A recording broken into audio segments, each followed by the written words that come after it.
different locations. The first campus one, we call this as campus one, which is the Dinosaur College of Engineering, where even a part of schools, for example, the management related or the nursing related, they're all in the campus one itself. Okay. And then this is the campus two, where it is purely, which I mentioned, DSATM, which is purely VTU under. And this is where we are right now. And this is, you will be experiencing in the next year, where you will be, when you are moving to next second year, this is the new campus, which is already, it has come up in Haroli on Kanakpura Road. And the infrastructure, the building wise, the infrastructure wise, in terms of laboratory, in terms of lecture theaters, and many other, I would say, in terms of academics, you will experience a world-class infrastructure facility in the new campus. So that is how I was mentioning, you are fortunate that you are into Dinosaur University, and we will ensure that definitely what is required for each one of you will be taken care with utmost importance in terms of the curriculum and the whole the 4-year program, that during your stay will be a wonderful stay during the campus. The best practices what we have in the at the School of Engineering right now, you are the first the year where we have framed the curriculum based on NEP 2020. In fact, till last year, because I took over as a charge of dean from August 1st, that is from last 3 months. So therefore, we have taken up the curriculum that is based on the new education policy. So based on that, the curriculum will be designed, and the 160 credits will be undergoing. All that you will come to know later. Okay. Then another best practice is the project-based learning. This is something, there are various courses where the project component is involved as a part of your evaluation. For example, when I take, let's say your physics itself, or you take the engineering graphics, okay, or you take any of the data structures course.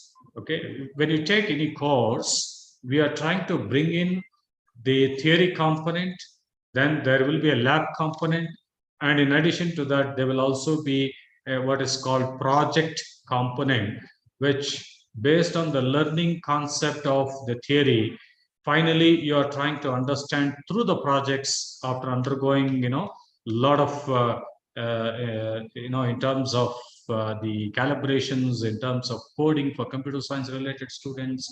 And finally, the whole idea is, instead of doing projects at the end of the semester, that is 8th semester during your final year degree, we are trying it, we are bringing in the curriculum right from the second year.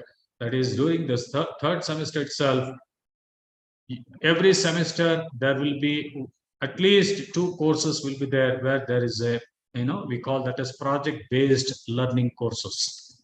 Okay, so theory component plus project, or it could be theory plus lab plus project. So this is how the courses will go. So that depends on the importance of the course for your placements and other issues. So that will be taken care of by each department.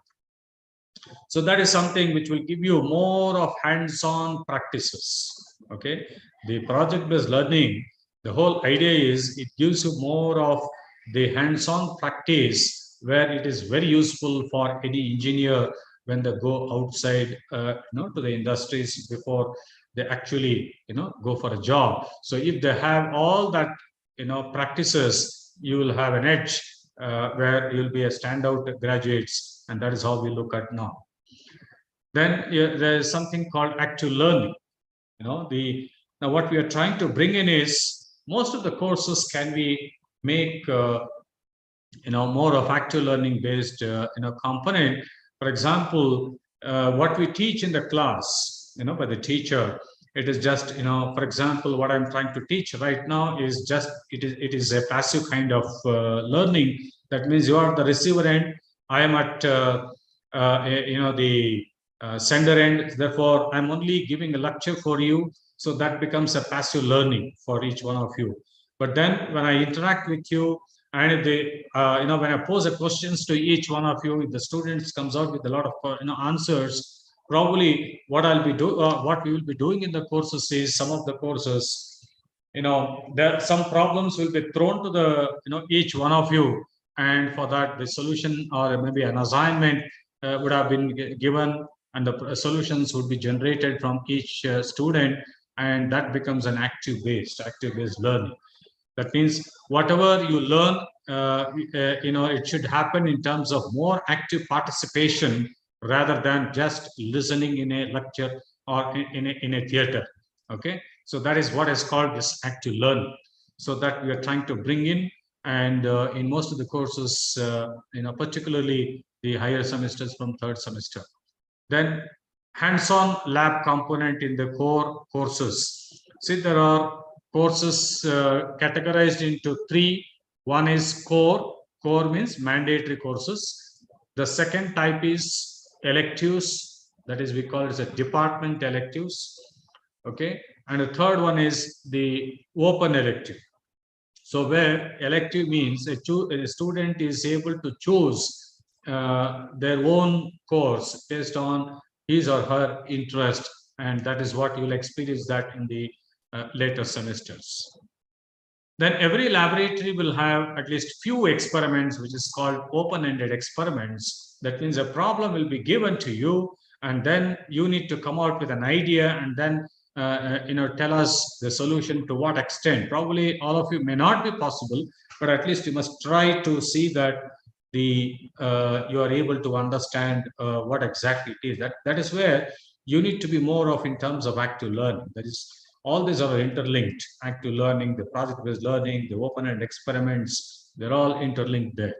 Okay, so the experiments, when we throw challenges, some new problems to you, so you must, at least based on the concept that you learned, you must come out with some kind of inputs. Then the summer internship. This will be on campus and off campus. So since the curriculum is based on NEP, now from end of the first year, okay, that means before you go to second year, the duration, the leave that what you get, 1 week or 2 weeks, the summer internship basically during the months of after any time May to July or up to August. Okay, the internship you need to undergo either in the industries or maybe on the campus itself. So this is mandatory as part of the curriculum of through based on NEP. So in summer internship is something which is also adds a lot of value to your more on practices hands-on. Then enterprise resource planning, ERP, for all the faculty and students. See, every faculty or a student should be well aware of ERP, a tool where everything, whether it is all your data, your CV, your phone number, your email, everything will be uploaded into the ERP of the university, and also the faculty details, the class advisor, the faculty mentor, and many other things. Anything that is related to your academics is placed in ERP. So therefore, you must actively use that ERP and for any notification for anything, whether it's including your fee related and many other things, important circulars, all that will be placed there. So these are some of the best practices. Of course, there are many other best practices, but I've just shown very few of them.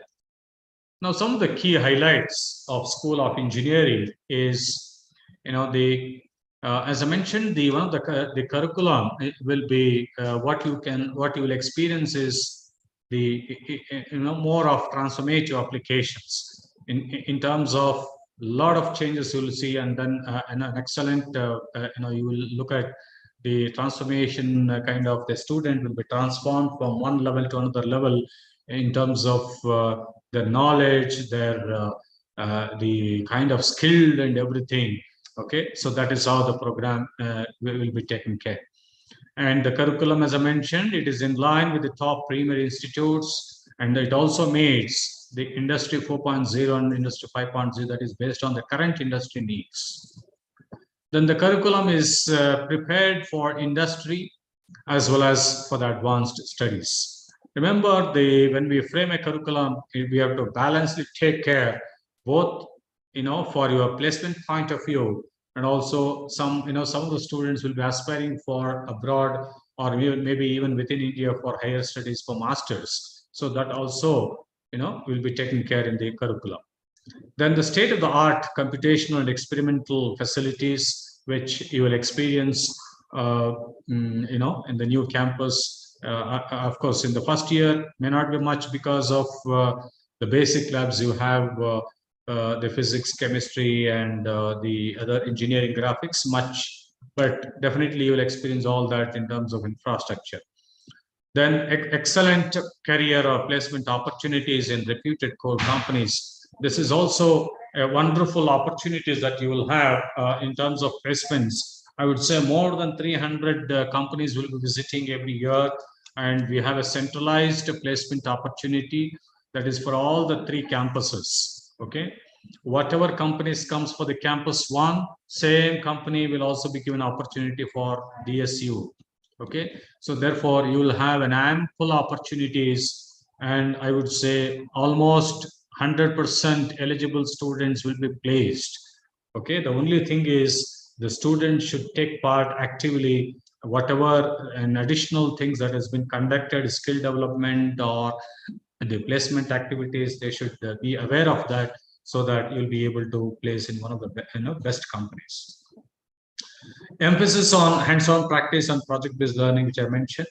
Emphasis on student skill training on employability, skill development. So these are some of the highlights of the engineering. Now, in terms of curriculum design, as I mentioned, some committees we have, out of which one is the departmental academic committee, where it is at department level, the curriculum design is taken care. And more importantly, the board of studies. Every year we have a board of studies meeting. Through that, every year the syllabus will be revised, and the latest syllabus based on the current industry is kept. Okay, and we take experts from premier institutes like IISc, IITs, and some NITs, and some reputed organizations from industries also. And there's other board of examiners for the examination related, and then there's an academic council, then board of governors. So these are all the various committees where our curriculum design, okay, is taken care, and it will be implemented every year, the changes. Now, these are the programs what we have in School of Engineering at Dayanand Sagar University, where computer science engineering, and then again in that we have other 3, that is computer science engineering with a specialization in artificial intelligence and machine learning, then computer science engineering with specialization in cybersecurity, then with specialization in data science. So there are 4 branches of computer science engineering, along with the 3 specializations, and one is general computer science engineering.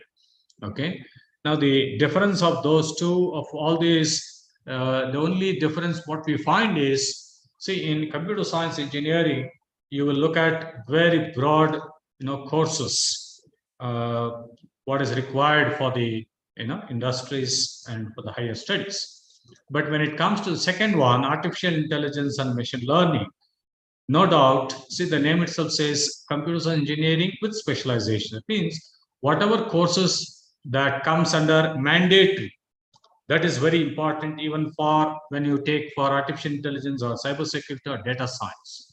So mandatory courses are required. That means the first year, second year is mandatory for all CSE branches, is same.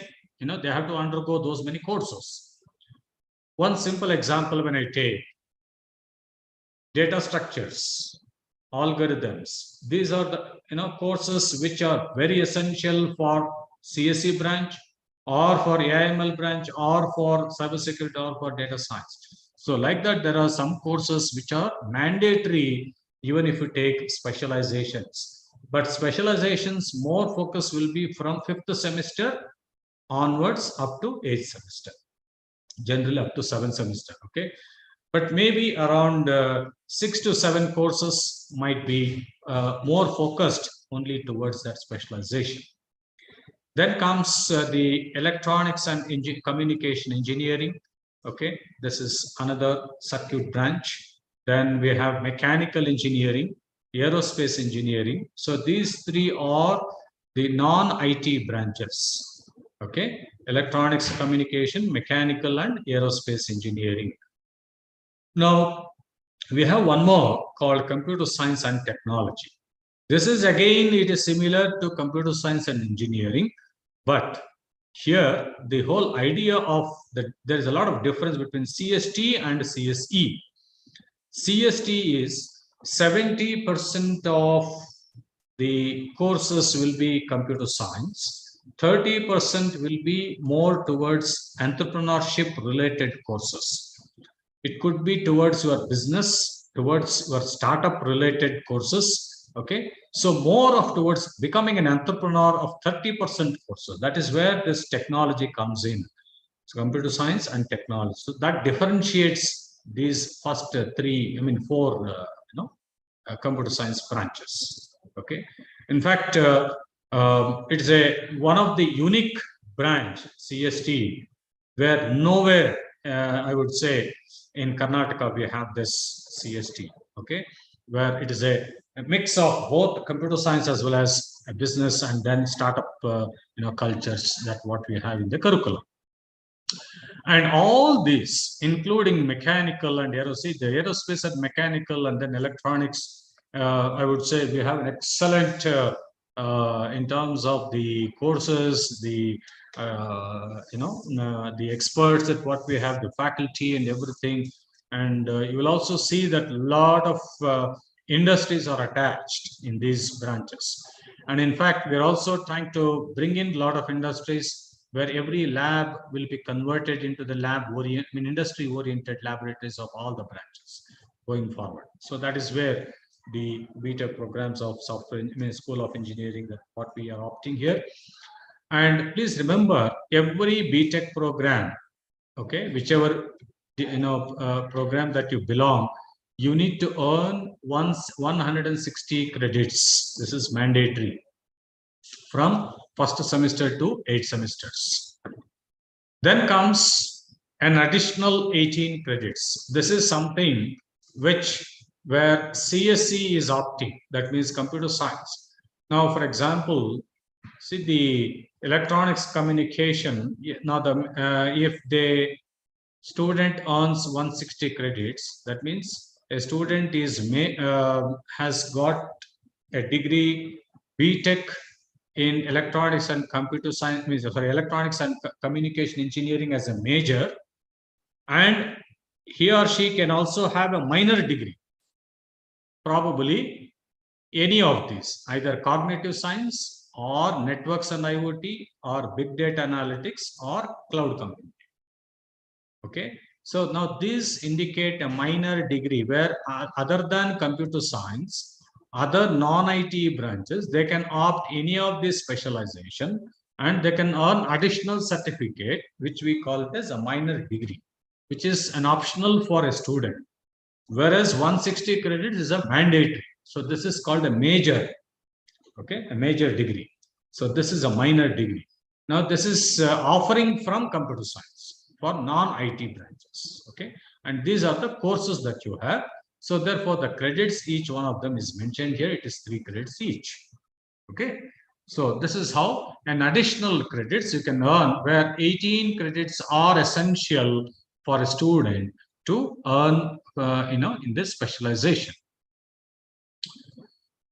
Now, similarly, now a computer science, suppose if you take computer science engineering as a major, now student of CSE branch, he or she can take any of these domains, again to earn additional 18 credits, which this becomes a minor for CSE, embedded systems, VLSI, communication, and so on and so forth. Similarly, from mechanical, okay, robotics and automation, they are offering from mechanical. So it could be, other than mechanical and aerospace, Any other branch can opt this as a minor. Okay, so this is all we have already in place. Then similarly, aerospace is offering 3 different domains. Other than aerospace, any other branch, they can go with minor called aircraft structures, advanced aerodynamics, and avionics. Okay, so these are minor degrees. Now, students can also earn degree through one of these instead of these domains or any specific. A student can also go to the MOOCs or NPTEL or Coursera or Udemy or EDX or Swayam. So either any of these, through that, you can still take up that minor degree, and we will be able to give you a minor degree, for a student, provided the required number of credits have been earned. And of course, for that, you have some conditions. All that conditions you will come to know later. So that is one part of the curriculum and other issues and the degree and all that, this thing. Now coming to the mandatory requirements as a part of from the first year itself, you know that as per the mandatory requirement, the government of Karnataka and as per AICTE regulations, 85% of attendance is mandatory in every course. Okay, please make a note. 85% of attendance is mandatory. If a student will be detained in a course if they have less than 85%. Suppose in case if a student has, say for example, he or she is leave due to medical leave, for long leave, okay, 10% of condonation will be provided. Okay, that means in any case, even after the medical grounds and many other or any other critical issues, a student should have minimum 75% of attendance, which otherwise they will not be able to, or they will not be eligible to take semester end examination or final examination at the end. Okay, so a student has to repeat the course in the summer in case of detainment. Suppose if you got detained because of attendance, you will be taking there is another examination called summer term, which is during the month of July and August, and another semester will be there, where 1 month fast track will be there. You need to attend a class and also you need to take up the examination. That means basically a supplementary semester. Then attendance benefit will be given. Suppose if some student participates in the workshop or in the conferences or sports or for medical reasons, for all this, well in advance, the information should be known to the faculty. Okay, that attendance benefit will be given, which otherwise will not be given the attendance benefit. Now coming to the mentoring from every faculty, every student will be will have a faculty mentor. Around 25 to 30 students will be assigned a mentor, and to take care, to ensure that he or she is taken care in terms of whatever needy of the academics, in terms of the evaluation and many other issues. Okay, you can approach your mentor for every thing, that whatever that you have doubts in terms of academics or any personal this thing, if you have something which you need to convey to your parents and others. Okay, I also request the parents to make a note of this, that there will be a faculty mentor for every student. Okay, so this is something which it is like they'll be taking care of like a pseudo parent, our faculty. And I request all the students to make best use of the faculty mentors, so that to help you in the next 4 years. Now, that's the basic information. And now what I'm trying to give you is something on how do we look at in terms of taking each one of you, where we look at something on we are trying to invest a lot of things in the sustainability, whether it could be in teaching learning process, in terms of developing of a student or developing of a staff, Okay. Finally, we look at the welfare of the faculty and welfare of the student. So that's what we look at. And as I mentioned, the teaching learning, we prepare for the graduates of the future in terms of how do we transform the students, giving a lot of impetus on the curriculum related, lot of impetus on teaching related. For example, how do I present or rather make students to understand, apply different methodologies, we call it as a pedagogy, and then make the student experience a beautiful experience during the stay of 4 years. Okay, so this is something which each one of you should be aware of that. And when I say best student experience, it should be purely on the academic experience, okay, not otherwise. And of course, the students must have a reputation with the employers before they go for the placements. Now, some of the research opportunities for the students to, we have a lot of innovation labs, which is already there in the campus. There is what is called Bosch Rexort Lab, okay, and the lot of other, for example, the Autodesk Innovation Lab. Then I have IBM Software, the VMware, NVIDIA, GE Healthcare. The many labs are available where you can make utilize of that for all innovations. You can just get inside whenever when you don't have class, you can just spend time in these labs, see what innovations you can bring in, make some good friends. Okay, that is very, very important, and see that what you can bring out something to your own feather as this thing, so that you can enhance your knowledge in addition to the curriculum that what we have. Now, what are some of the offerings in our innovation labs? There is whatever just now shown, the innovation labs. Through that, there will be a lot of certification courses. You can be a part of that. That means you need to register for that and then see that you are completing those courses. You get a certification. That certification will add a lot of value to your curricula, your CV. And then that also helps you in placements and other issues. Okay. Then project-based learning is also there. Then internships is also offered in innovation labs. In fact, suppose if any student is not getting an industry internship every end of the year, okay, at end of first year, end of second year, end of third year, you need to mandatorily go for internships. So therefore, in the campus, we also provide through these innovation labs the internships.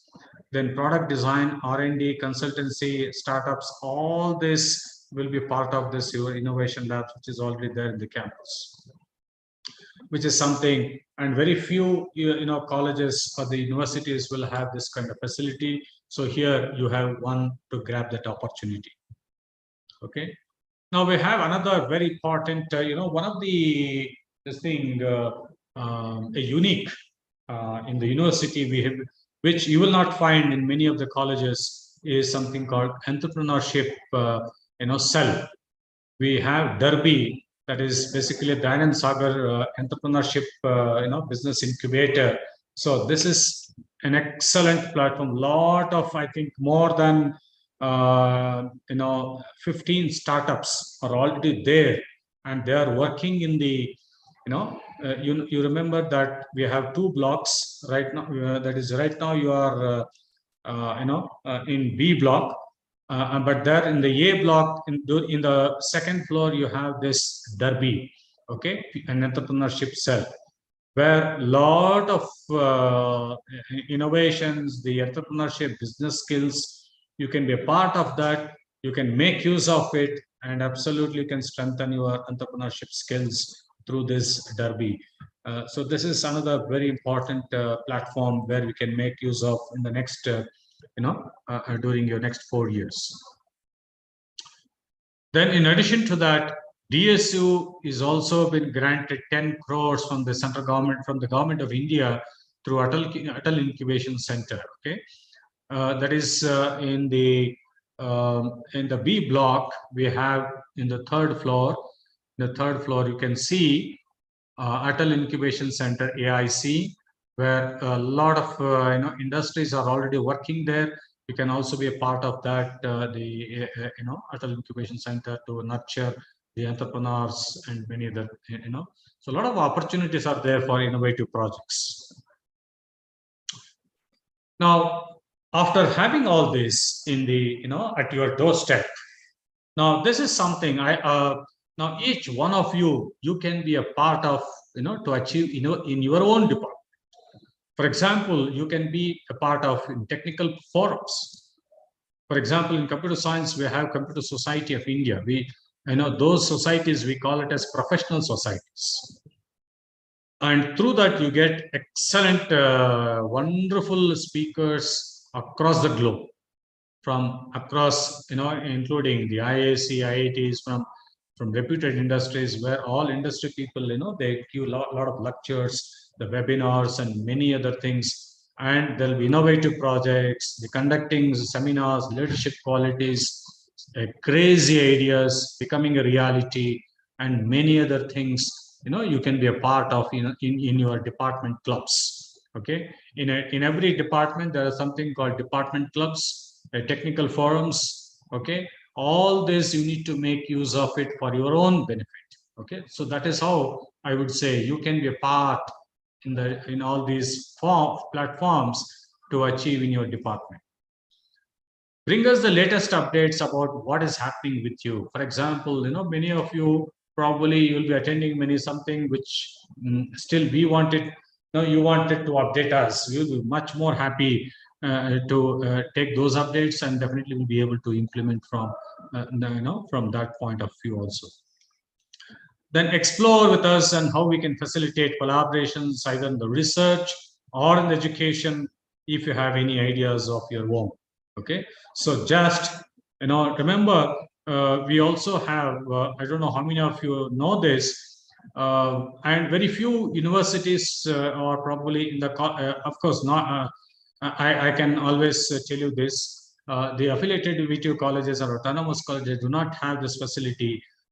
And very few universities, I can just name one or two in Karnataka. We have, what we have is something called professors of practice. Okay, a faculty is categorized into three categories. One is regular faculty, where every college has. In addition to that, we have two categories: research professors. A professor is meant only purely for research. So a student can always, go to the different, departments and then see who are all the research professors. Where you can meet them, discuss with them. You can publish a paper, scientific papers, or rather, you can also be a part of, through the industries, collaboration, so on and so forth. And the third category is the professor of practice. Now, these are the people whom we have recruited only from the industry background, that is minimum 15 years of experience who have from the industry background. So they come under professors of practice. So they have lots of ideas on the industry related and the present scenario, up-to-date information. So that is where you have professors of practice. So we have three categories, and you can make best use of this, the collaboration and research in your education. So as I mentioned, the placements is another very important, very vibrant in DSU campus. Almost, I would say 100% will be placed. And I don't say the highest package. Everyone should get minimum of, on an average, more than 10 lakhs. And that is what we are looking now going forward. And major companies will be visiting, including Amazon, the Mercedes-Benz, the Accenture, and many other. Okay. And there are a lot many more, but I could not list out here. But you'll have wonderful placements in the School of Engineering. And my last two slides will give you onto the discipline. See, I provide everything what is required for each one of you, for all the students. As I mentioned in the beginning, the student welfare is taken care at most. Therefore, every student, at the same time, I expect from each and every student to be disciplined in terms of mobile usage on the corridors. Okay, of course, you can make use during the lunch break and the short breaks. But remember, if I found anything, some cases, in the classroom or in the laboratory, or something which is not acceptable, okay, that mobiles will be confiscated. And that will be kept in the custody and will be handed over only at the end of the 4-year degree. Okay, then the dress code. The major thing is, I would say, decent dress code, where there should not be any torn jeans or collarless t-shirts should not be wear. You can wear the t-shirts, but not collarless. Okay. Remember, I'm just telling you only the decent dress code. Please maintain that. Okay. So I would I'm not. I should not say that, or rather, I don't say that we do a policing job here. But remember, you are a professional student. When I say a professional student, a student should be more professionally, you must set an example for other students. That is how you need to be, and that is how we look forward, this thing. So that is something which you have to follow. Then the timings, all of you know, it is between 8:45 to 4:45, Monday to, Friday, and then Saturday, so working days, again, the same thing. You know that first Saturday and the third, second and the fourth Saturday are, the working Saturdays, and the remaining are the holidays. Okay, so first and third Saturdays are holidays, and the remaining they're all working, and you can make best use of all the Saturdays also. That is another benefit. And this is some of the information just for your purpose. The hostels 2 kilometers away from the campus, close to the Silk Board. Then the buses from the hostel to campus, major part of the Bangalore, and so on and so forth. And this is something, a story, just the final slide of mine, just to indicate that some successful story. Okay, a normal student, just try to, just listen to this, and you can also be a part. I mean, probably, who knows, that you may be one of these. A normal student like you, and a very enthusiastic and inquisitive, maintained minimum of CGPA around 9 throughout, carried out projects outside the curriculum right from the third semester. Remember, from the second year itself, even from the first year would be welcome. Attended workshops conducted by MIT USA and other. Every summer vacation, that student will be used to attend the workshops. Invited by MIT Media Labs as a mentor for workshop in IIT Bombay. Then later invited by MIT Media Labs to MIT Boston for 8 months duration during final year. Gets an internship opportunity for 8 months in the Switzerland. Then later gets into their master's at Johns Hopkins University on computational neuroscience research. Then later that student, about to complete his doctoral studies, PhD from Johns Hopkins University on computational models for brain disease. Look at the journey from where it started, where it ends. A fantastic, opportunities are available. Only thing is, you just have to make use of it in all possible angles. But all that, for that, you need to have a good friends, and then make good friends, see that you're having a good vibration in the campus, and definitely we will provide the best what is required for each one of you. Okay, so these are some of the things which I would like to this thing. And finally, as a summary, I would say any student, we always look at a professional discipline in terms of ethics, in terms of leadership qualities, in terms of professionalism. And in terms of technical knowledge, build competence in the technical skills, create specialization skills. This is something very important in terms of technical. And we look at graduates of the future in terms of reducing standout graduates, including entrepreneurs, employable at industry, or some of them going for higher studies in a premier universities. Okay, so this is something which at the end of every graduate should be able to go with the flying colors, whether going for industry point of view, or maybe for the higher studies, or becoming an entrepreneur. So this is a wonderful campus which you will be experiencing from next year, and we look forward all your cooperation.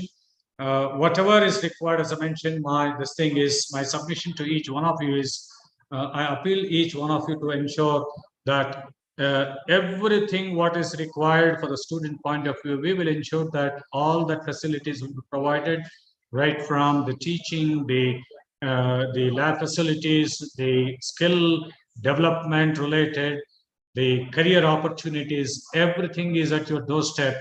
The only thing is you need to make best use of it and ensure that you're falling in line with whatever discipline is available, and then make use of research platforms, make use of entrepreneurship platforms, and many other to shape your careers and to see that end of 4 years you're going with flying colors. So this is my presentation, and thank you very much for your patient listening, and the best wishes to each one of you at this juncture. Okay, so this is my presentation, and wish you all the best. And if you have any questions, I'll just take 2 to 3 questions maximum because of the time that we have. I know that you have next about the examination point of view. We have the next talk. Yes, the questions are open from student points, from the student side.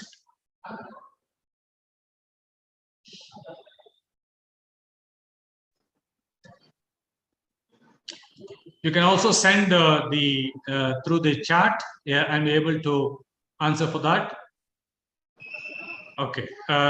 So the question is there a possibility to change a program after the first year? See, my suggestion is whatever, don't worry about whatever the course or the program that you are right now. Okay, you can excel in that particular engineering. Every department will have an excellent opportunity in terms of placements, in terms of all equal opportunity. So no need to worry too much on that. Even if you want to change, absolutely yes, there is a possibility, but there will be based on the based on the academic criteria. That is, you need to score minimum of 8.75 CGPA minimum. So 8.57 CGPA minimum one has to score. Based on that, first come, based on the academic this thing, the criteria of who scores better, based on that criteria only it goes, and those opportunity will be provided only of the first year, provided the seat is vacant. Okay, provided seat is vacant. Then yeah, can we work towards startup right from the first year? Absolutely, you can work from the first year itself. Nobody will stop you. The only thing is, please do not compromise on your studies of the first year. Balance both first year as well as the the startup, whatever that you have. You can always spend some time on Saturdays, or probably you can also discuss whenever you have free time with the startups. You can right away from the first year itself, we can make use of that. Can we attend online internship? Okay, yes, you can always attend online internship. Yes, that is possible. But again, please take inputs from the concerned departments, because not all online internships are valid. Some of them, they're all more paid internships. My suggestion is don't go for paid internships. Try to attend some MNCs where they offer for free, or maybe some of them with a minimal internship. Yes, only such internships you please take it. Next question is, do we have any co-curricular activities? Absolutely, you will have co-curricular activities. All that will be during your semesters. Those co-curricular activities will be taken care, and that will be done. Okay, will be taken care by each and every department. Now, do we have provisions to do minor degree from the School of Management, for example, finance? Okay. Yes, of course, at this point, I would say, it is a 50-50. Let me check out and then find out, or probably can we, because I need to talk to the School of Management Studies. If we offer, yes, definitely we'll be able to do that. So I'll make a note on this finance related of minor degree. Then what about placements of aerospace engineering? we have an excellent placement opportunity on aerospace engineering because, in fact, TCS has already, we have tied up where there are certification courses from the TCS where TCS will be trained, and once the certification course has been done, they will be recruiting directly, provided you are maintained minimum eligibility in CGPA during your engineering. Absolutely, we have wonderful placements in aerospace. Okay, no need to worry. Not only TCS, there are many other companies which mainly towards aerospace related. Recently, we had an MOU with Altair Engineering. That is another software MNC. So like that, there are many other companies are available. Okay. Then, do we have to purchase PC of ourselves? I will leave it to you, but yeah, if you ask me, yes, one laptop is required in today's scenario. Can we take up courses on Coursera? Yes, you can take up Coursera, but these are all additional during the first year. You cannot substitute whatever the courses are there in the first year. That is mandatory. You need to attend class. All that will be there. But and additionally, you can always take in the Coursera or EDX. But please always take an input from your particular faculty before you go for that. Then internship, like the next question is, can we get an internship like Google, Microsoft? How can prepare for first year? But the only thing is, you just keep finding out. Absolutely, over a period of time, you'll come to know. But you keep on trying from the internships, but take help from the departments. Now, next question is, are we pursuing are we in pursuing university? I heard that during our placements time, CGPA will be quite reduced. I could not understand that. What exactly the question is? The placements time, our CGPA will be quite reduced. See, minimum 7 CGPA must be there in order to see that your placements you are taking. Then heard that many colleges in the first year, the student score above 7 CGPA campus can be shifted according to the student within this type of thing is also there. Student score above 9 CGPA, the campus can be shifted. Again, I don't know. The question is not clear. Unable to answer that.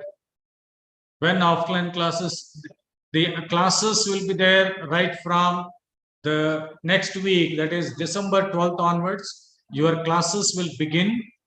The actual classes will begin of the first year from Monday, 12th of December. Okay. When will our syllabus going to start? That's exactly what I meant. That is from 12th of December, next Monday, your syllabus, your classes will start. Okay. And maybe for next week, only for next week, there will be half a day. But from December 19th onwards, you will have full classes right from morning till evening. Okay. So I think my time is up. So most of the questions, I think almost I have answered. I find a lot many more questions, so I'll be unable to answer this. So sorry for that. Any other questions? Please find out from your departments. Okay. So that's all from my side. Thank you very much for your patience, Chining, and please make a note whatever that I said in terms of your studies, in terms of your discipline, in terms of everything that is what needs to be taken care during your stay for the next 4 years. So thank you very much, and I will sign off from this. Okay. Thank you very much, sir. Yes, sir. Thank you.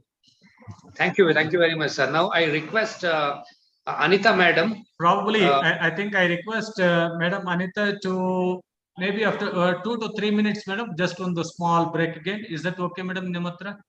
Inside in the. Hello, that's, yeah. That's fine, sir. After 10 minutes, I'll get back. Okay. On the 5 minutes break, let them take a break for 5 minutes. Okay, thank you. Thank you. So after 5 minutes, we will start again.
Madam, good morning.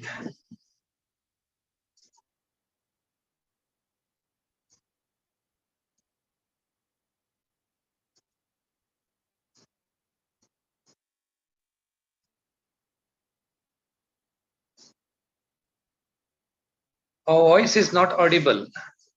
Can we start? Yes. Okay.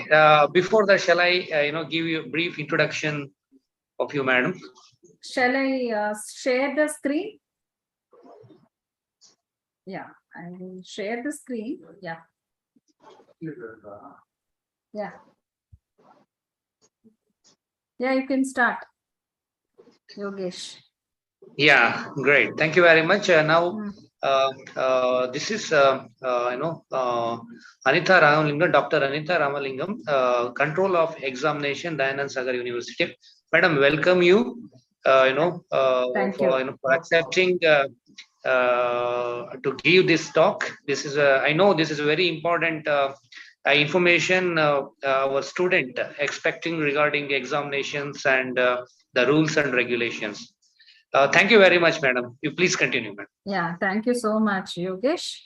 I hope I'm audible. Am I audible, Yogesh? Yeah, thank you. So, welcome all students to Dayanand Sagar University. I am Dr. Anitha Ramalingam. I am the controller of examinations who takes care of your examination. So, welcome all of you to our university. So, coming to the examination part, which is supposed to be a very, crucial part of any student's life. And this is where you will know where you stand and how to progress. So here it is a process. You don't have one examination at end of your semesters. There is a balanced assessment of both cognitive and non-cognitive skills of students.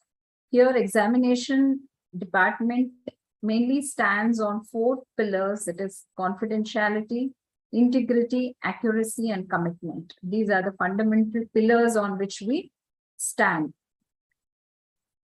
So coming to the assessments in Dayanand Sagar University, if you see, we have, it's not a very stereotype or conventional type of assessments here. The conceptual assessment is, we follow conceptual assessment, which is categorized as formative and summative assessment. I will tell you in detail what is this formative assessment and what is summative assessment.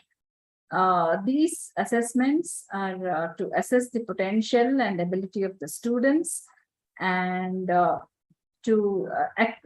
we actually assess the breadth and depth of the knowledge and skills acquired by the students during the course of learning.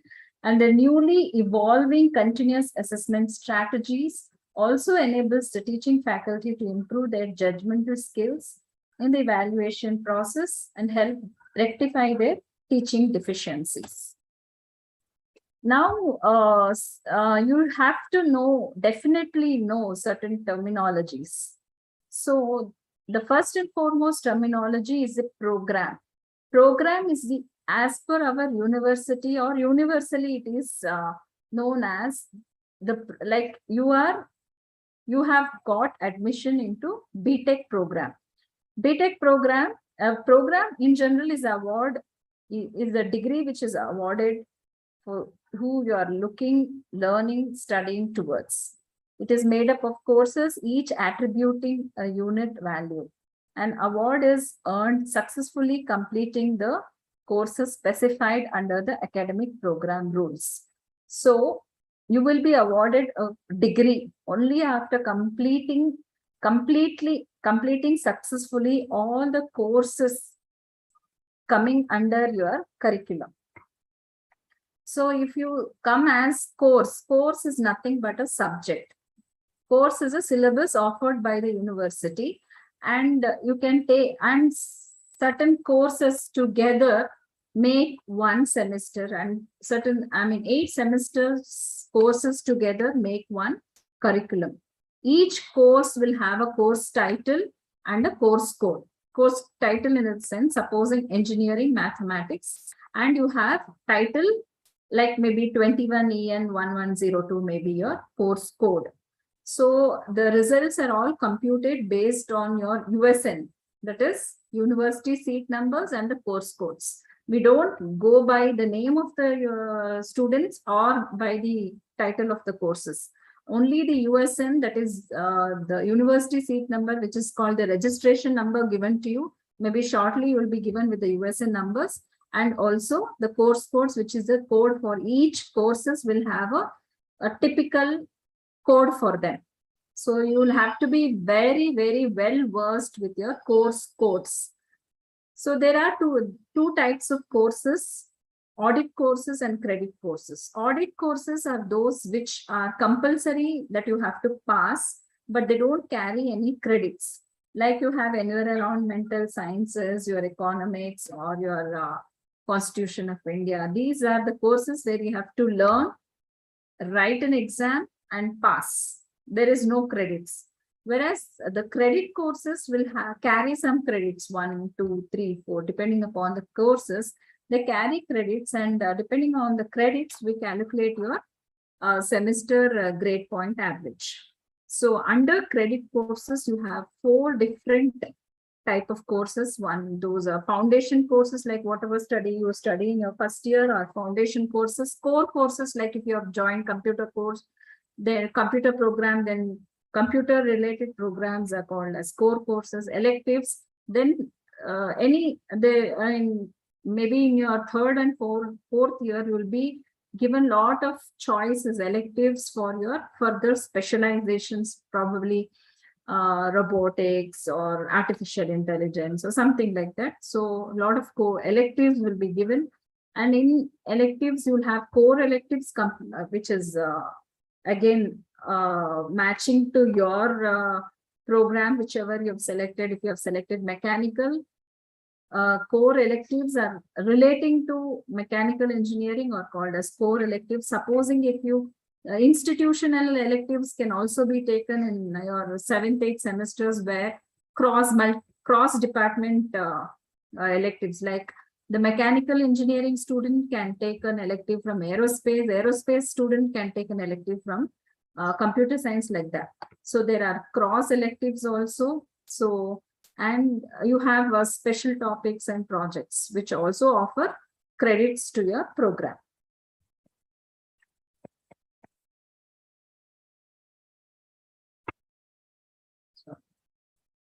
So what is credit? Credit means a unit by which the coursework is measured. Credits are assigned to the courses based on the following pattern: 1 credit for each lecture period, 1 credit for each tutorial period, 1 credit per 2 hours for each lab or practical or workshop session. Credits for seminar, mini project, or mini or major projects are indicated as per your curriculum of teaching. Please take, once you start your first semester, please go through your curriculum and see what different courses you are offered in the curriculum. So now coming back to your assessments. So we have 2 types of assessments. So it in the beginning I mentioned you are not going through only one exam. So far you have come across only one exam, final examinations in your 10th or 12th board. But here it is not that way. You are going through the assessments throughout your semester. That is why your attendance is very, very important here. So by day to day you are assessed. So that is why we have allocated 60 marks for the formative assessment, where it is internal continuous assessment. That is, you are continuously assessed for 60 marks throughout the semester. Summative assessment is the end semester examination. At the end of the semester, you have an examination which is for 40 marks. So coming back to your formative internal assessment, This is continuous. A student is assessed his credibility and knowledge concerning the particular course or subject. It is carried throughout the course, delivery of the course. The course instructor, that is subject teacher, prepares this assessments. So the course teacher is given complete autonomy to prepare this assessments and evaluate this assessments. It is a continuous process, and it can be in the examination pattern or any other pattern. And it gives students a chance to improve their grades. The process is completely unbiased, transparent, and the results will be made to know to students to help improve their performance. These parameters are difficult to assess in semester examination. Semester examination, we cannot give a chance to improve, whereas in formative assessments, you definitely get a chance to improve. So these are the different components of your continuous assessment. So attendance is definitely given, some marks, up to 5 marks, I think it is given. Then internal tests. So about 40 marks or 30 to 40 marks are allocated to internal tests. Some marks are given to computer-based test, where you have choice item, multiple choice questions, where each student is given different set of questions, and it closely, it will prepare you to take up competitive examinations like GATE, GRE, things like that, where you have to do it in computer-based tests. So you will have, it is like the student will get a set of 15 to 20 questions. Once he answers one question, then he can go to the second question and it goes on like that. And at the end of 15 questions, he can just submit. And once he submits in the same evening, he'll get the marks also. It is automatically evaluated. So you have seminar presentations, quiz programs, assignments with Viva, workshops, webinars, followed by reflection notes, poster presentations, open-ended questions, research-based papers, minor projects, special topics, field site, industry visit, book reviews, problem-solving exercises, proficiency in practicals. So any other parameters which can be specified by the coordinator with the approval of the dean. These are the few components that have specified, which comes under your continuous assessment. But as I've said in the last, the course coordinator can add his or her new component also after the approval of the dean. Coming to your summative assessment, which is called semester end examination. Here, the examination is held at the end of the semester for 100 marks, and it is reduced to 40 marks. So here the exam question papers are sought by the external setters, that is who completely don't belong to our DSU, and they are evaluated also by the externals. So external assessments are primarily conducted to ensure that candidate possesses all the required knowledge and skill by meeting the performance standards set by the external committee. So eligibility to take up the end semester examination is 85% of the attendance is mandatory. The student must have paid his full academic fees. This I must stress because every student here would have known before admission what is this fees, his or her fees. But he should not wait till semester end examination. They should not queue up in front of dean's office or controller examinations office that he has not paid, they could not pay the examination fees, and he should be allowed. So, but this is happening, and we are sorry to say that even with 1 rupee pending academic fees, we will not be allowing the student to attend the end semester examination. And student must have taken all the assessment components compulsorily, which is set by the course coordinator. and he should also be to be eligible for the end semester examination. And he should be present. Supposing if your passing marks is 40 and out of 60 you have already got 40, and if you remain absent for semester end examination, he will be marked as absent only. He will, or he'll get a fail grade. The presence in the semester end examination is compulsory for any student to pass that particular course. If you see the examination section, how it works. So this is the board of examiners where, where we have a team of panel of examiners who set the papers, who are there, who set the question papers for your practicals as well as the theory and approve them. And these are the panel of internals, and the panel has both internal and externals. And the QP scrutiny happens, and the dispatch happens from the center of examinations. Theory examinations happen, and digital evaluation. Your answer scripts are evaluated digitally, and the marks are exported directly into your ERP. And we also generate the admit cards after you satisfy all the necessary mandates, like you have paid the fees and you have present for all the components of CIA. Then the admit card is generated to sit for theory as well as practicals. And once the practicals is done, evaluation is done, the marks are getting into the system where your continuous internal assessment marks is also transferred directly from ERP. And once the continuous assessment is frozen by the course coordinator, the marks is transferred to the students, and he has the right to ask if there is any mistakes done by the teacher, if any total mistake or any questions are not corrected or any assignments are not corrected. So all that he can get back, check with this course coordinator, and finally it will be locked before coming to the examination. And once it is locked, only the admit cards will be generated.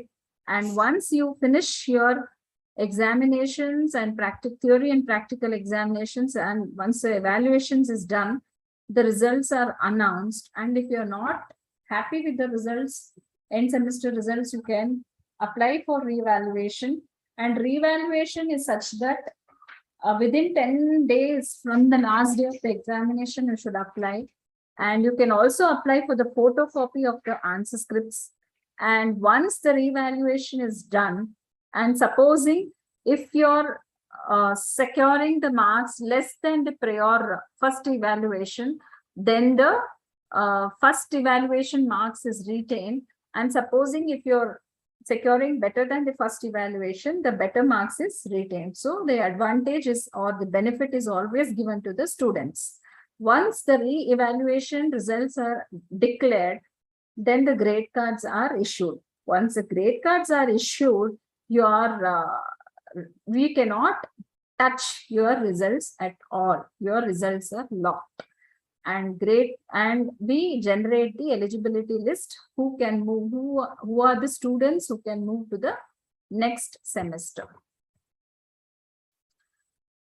And in the admit card of the examinations, these are the few instructions given to the candidates, that you should not have any book or note, or you should not have a scribbling pad or cell phones or anything with you which is considered, whether it is internal test or end semester examination, which is considered as malpractice.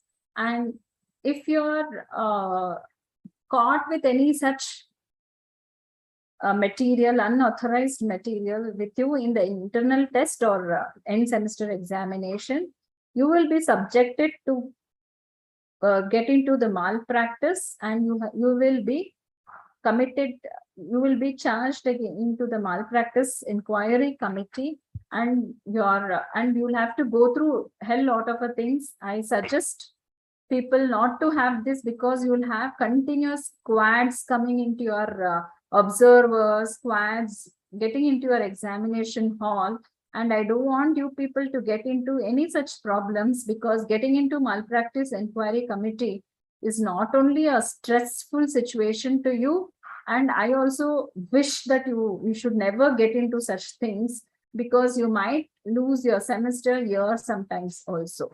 So please check your pockets, don't get your mobiles, chits or anything, any such things before entering your IA test or end semester examinations.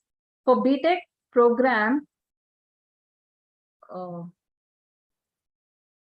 so the internal and external, all the scripts are evaluated by the internal and external expert will moderate at least 40% of the answer scripts randomly picked. And for the moderated answer scripts, if the difference between the two evaluations is equal to or less than 15%, the higher of the two is taken. And if the difference is more than 15%, such scripts are referred for third valuation also, and the average of best of two is taken for the computation of results.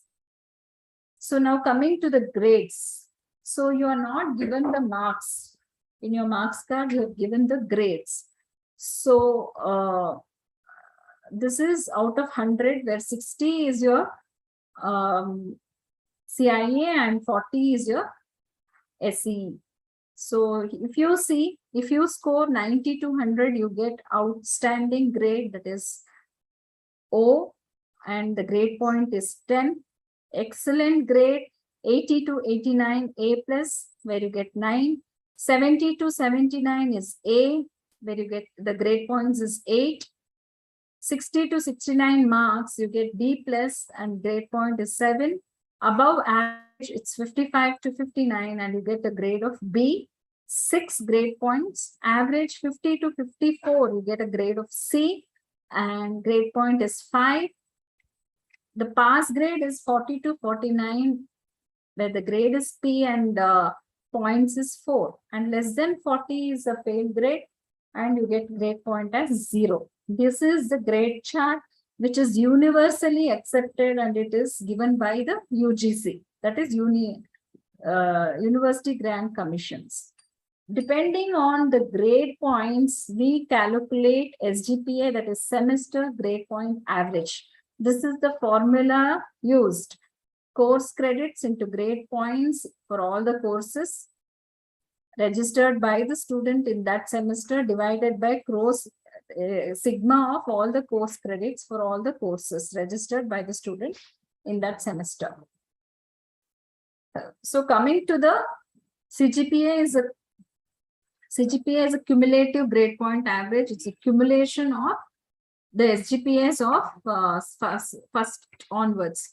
The CGPA is declared only from second semester onwards. That is, first and second semester SGPA together gives you the CGPA. And CGPA is declared only if you have passed in all the subjects. If you have failed in some subjects, such CGPA will not be declared.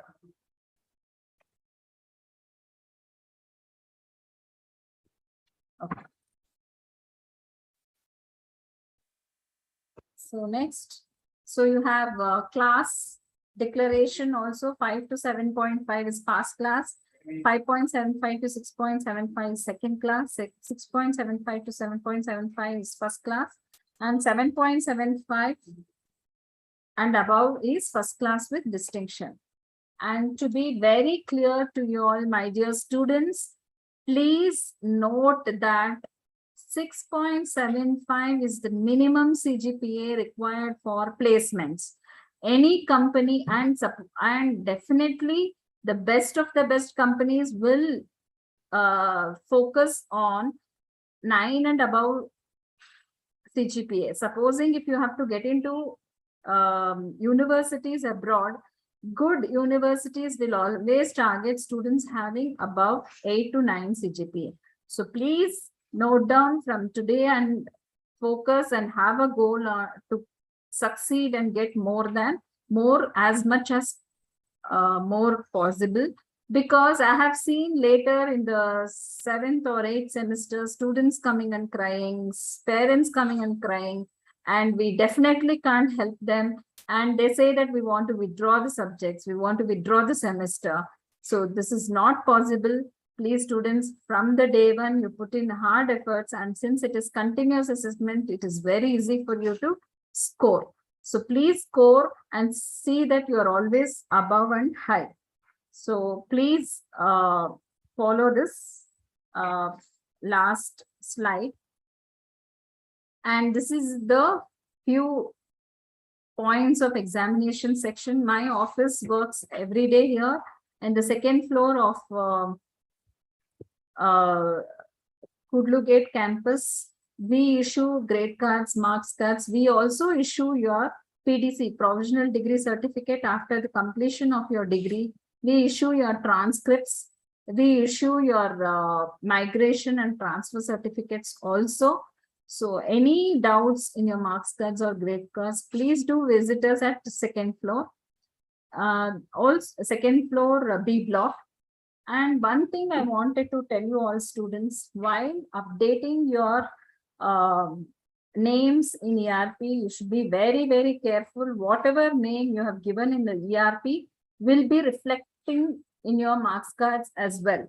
So for simple example, if your name is Abhishek R, please, in 10th marks card, it should be reflecting the same Abhishek R. You should not write it as R Abhishek, or you should not expand it Abhishek Ram. No. So whatever is there in your Aadhaar card, your 10th marks card, the name, the same name as it is, should reflect on your marks cards also, which is I see a lot of students after 8 semesters, they come back saying that their name was not accepted online. While doing some online entries, their names will be different in grade marks cards given by us. Their 10th marks card will be different, their Aadhaar card will be different, their passport will be different. So it is very difficult, students. Please see that your Aadhaar name, your 10th marks card name, and the marks cards given by DSU should be the same. And when you give that, when you see that, you also see that your father's name is exactly what is there, like 10th marks card, because in DSU marks card, your father's name is also reflecting. So don't make a hodgepodge thing, and you don't be in a hurry or haste while entering your name in your ERP. You still have time till your first semester. Please go back to your ERP, check your name, check your parents' name, check your name, whether it is your parents' name, whether it is same as your passport or your Aadhaar card or your 10th. Definitely it should be same as 10th, definitely. And if it is not so, please try to get back to your mentor and change your names as per your 10th marks cards only. And later on, if your Aadhaar and passport is not matching, please change them also as per your 10th marks card. Please see that your name in ERP is as per the 10th marks card. That's it. If you have any questions, I will just go through your questions, and if it is related to your examinations, I will just answer.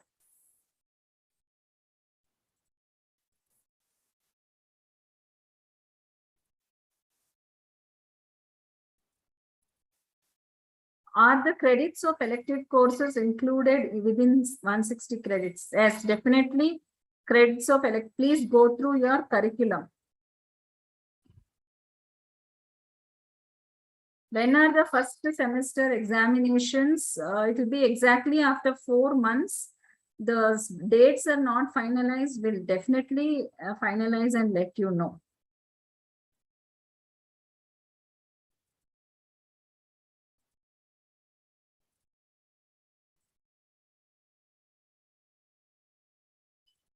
The minimum CGPA to be maintained to get eligibility for placement is 6.75.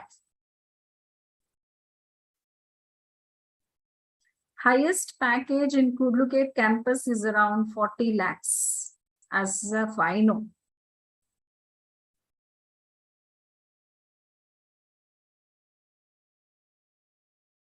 How many FA are conducted in SM? I don't know what is this FA.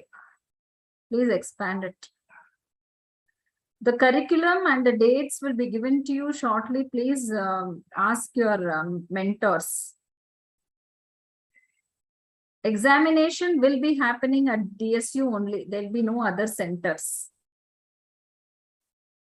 Examination announcement will be done exactly 1 month before.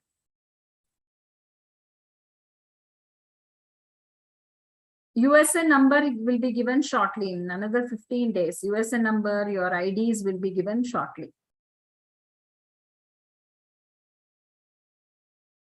Change of branch is higher the better. Like it goes on from the highest person will be given first chance and later on it follows. Is exams difficult or moderate? That I cannot say. How you prepare, because examination papers are set by the externals. So how you prepare, it depends on that. How many formative assessments are conducted in a semester? It depends on the course coordinator. Once you start with the syllabus, within 1 week, they'll give how your course is delivered as well as the details of formative assessments.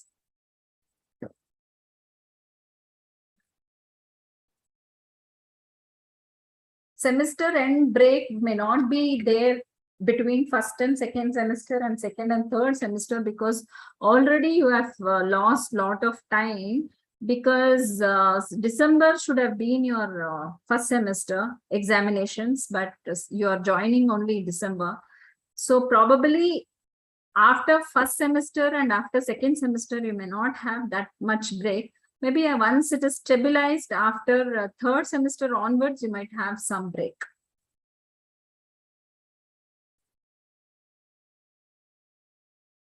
You cannot change the campus.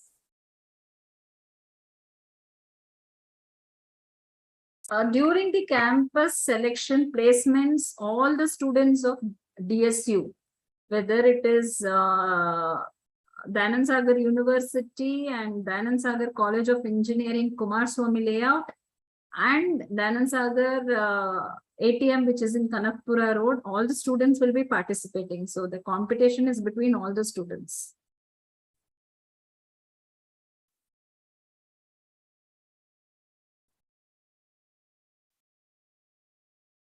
I heard that many colleges in first year, if the students score above 9 CGPA, the campus can be shifted to other branches. Is this yeah, other branches? Yes, if not all the students above 9. So again, it goes on, how many vacancies are there. Depending on the vacancies, highest CGPA will be given the first preference, and so on like that. So on and so forth. So it goes on as per the merit list. Usually, how many months in a semester? Usually it is 4 months in a semester. So regarding packages, you should ask your placement department. I'm not very sure. Calculators are allowed for certain exams after the course coordinator suggests. Ma'am, examination month of first year students in this year, it is not yet decided. It will be mostly in the month of April. Regarding pay packages, I'm not sure. You please consult the placement department. Sports activities will be definitely there. Examination, educational email ID, that I think your mentors will give you. Internships, you should ask your departments. There are definitely your physical activity events. There are faculty who are there for that. You can ask them. CGPA, highest CGPA last time is about 9.6.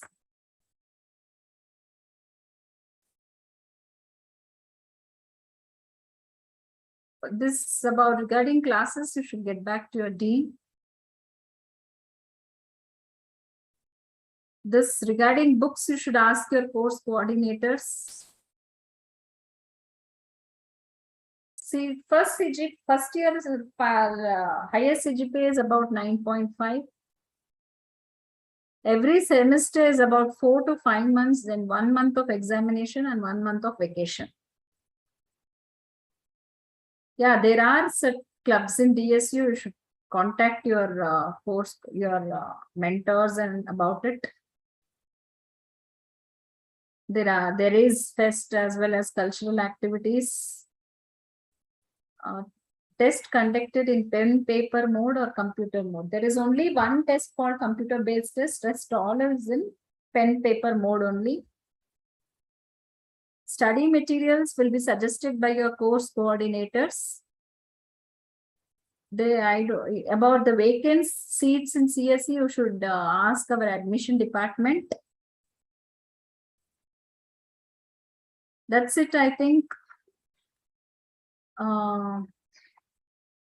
This is all about, yeah. Thank you. Any questions related to examinations? Okay, that's it. All the best to all of you students. Thank you. Madam, thank you. Thank you very much for the information what you have given. It's really valuable information. Hope student know they understand the importance of examination and they do well. Thank Yeah, you. Thank Now you, we will Yogesh. have, Yeah, thank you. yeah, thank you, madam. Thank you very much. Now we will have another 5 minutes break.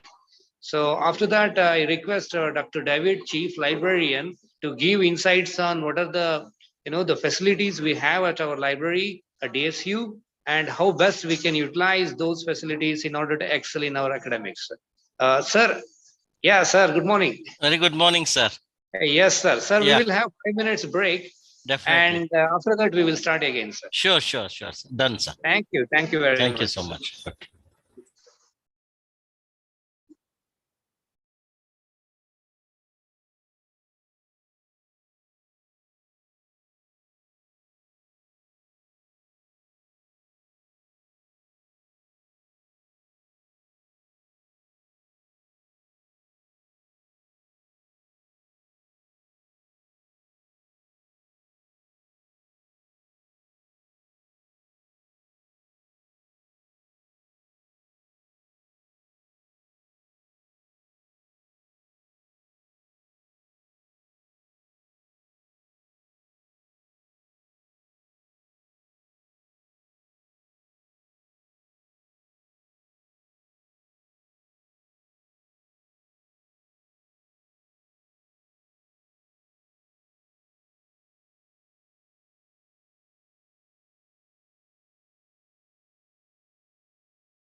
Sir, are you back?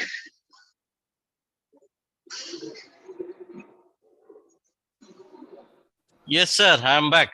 I'm ready. Okay, ready then. Yeah, sir, thank you very much for accepting, to give this talk. This is a very required talk to our young friends who are joining our university. Yes, sir. And yeah, they will enjoy the talk, sir. Thank you very much. You continue. Thank you, Mr. Yogesh, for introducing about me. Can I start my talk? Mr. Yes, Yogesh? please. Yes. Good afternoon. I am Dr. Johnson C. David, Chief Librarian. On behalf of library staff and myself, extends a warm and hearty welcome to all the freshers. My dear friends, once you go through my orientation, you will come to know that what all the facilities are made in our library and how to access the library facilities. Therefore, if you spend little time with me, I'm going to brief about my library. Next page.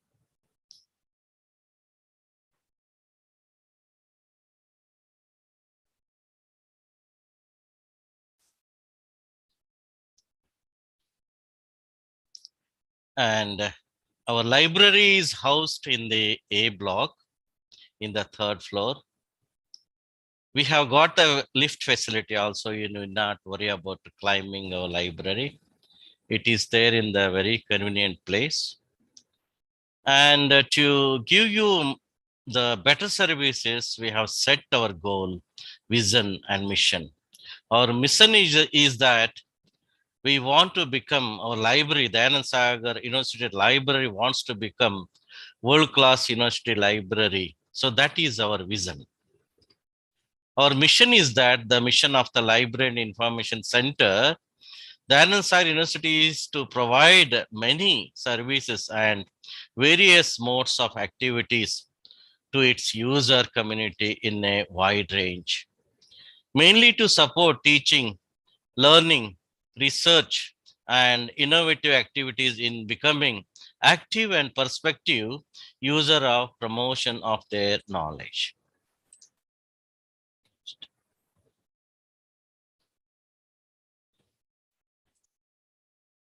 The seating capacity of our libraries at a time, we can accommodate 200 students in our library.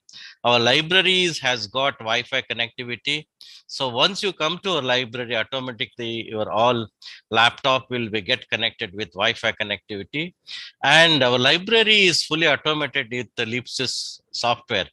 It is one of the most popular software which we have used in our library, and the total area of library is 1000 square meters is there. And also, as I told you, that we have got the lift facility in our library.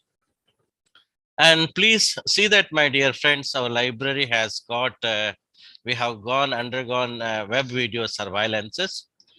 And I don't feel that the library people are going to watch you. That is not our intention. Our intention is to see that many more times what it so happen in our campus, in Anand Sagar institutions, there are many more campuses are there. So if we want to showcase our library, so many people will be visiting to our campuses. So they may not find time to visit our library. So during that time, they will use our IP-based 16 cameras so that each and every section will be shown to all the VIPs who are visiting our campus, especially for the placement. If they are interested to see our library, so our Vice Chancellor and registers, Dean and other people, HODs, they can showcase our library through these web-based cameras. And my dear friends, whenever you are there in the library, you please be alert so that many more people will be watching.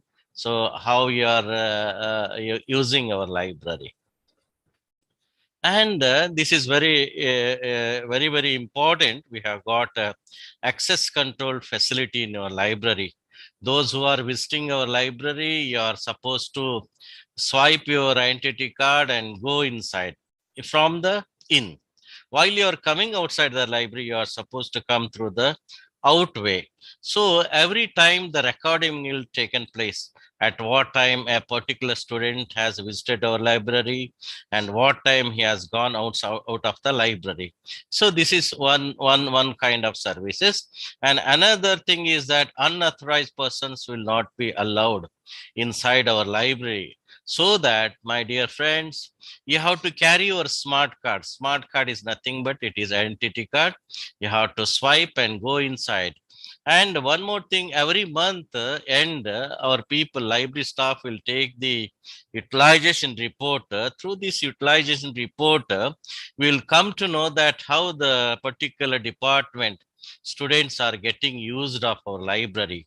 So statistics will go to the respective heads, dean. So during the time of any meetings, if the students or staff members are using our library very less, so during that time, your particular dean may ask you why the students are not visiting the library. So my dear friends, you have to visit our library and you have to access our library facilities, and you have to make the entry there so that the recording will be there, and there will be a very good feedback from the users utilization report. And we work from morning 8:30 a.m. to 6 p.m. and we work without the lunch break. These are the various sections. You can note down the timings also. Only there is a small variation is there in the circulation, that the circulation section from Monday to Friday will work from 9 a.m. to 5 p.m. and Saturdays 9 to 5. Remaining all sections will be 8:30 to 6 p.m. And you may be surprising to know that what is circulation.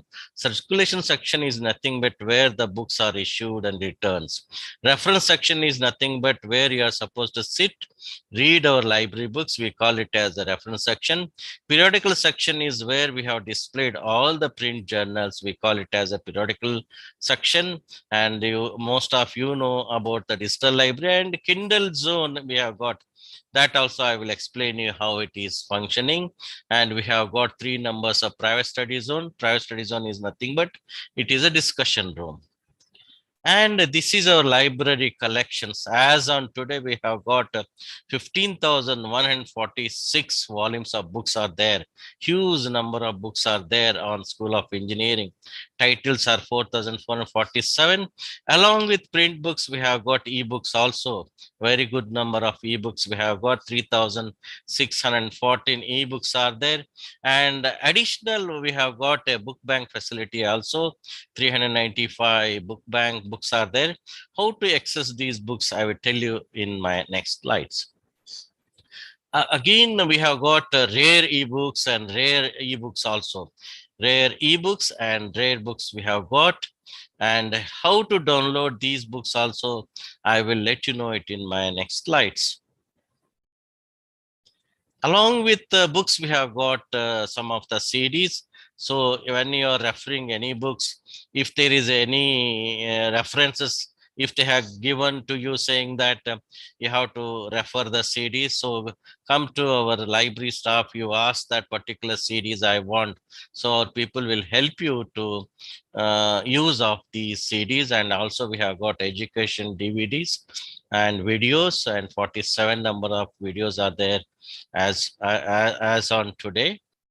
And these are the branches books collection we have got in our library. And you can if you belongs to particular any branch, you can note down that how many volumes are there, how many titles are there.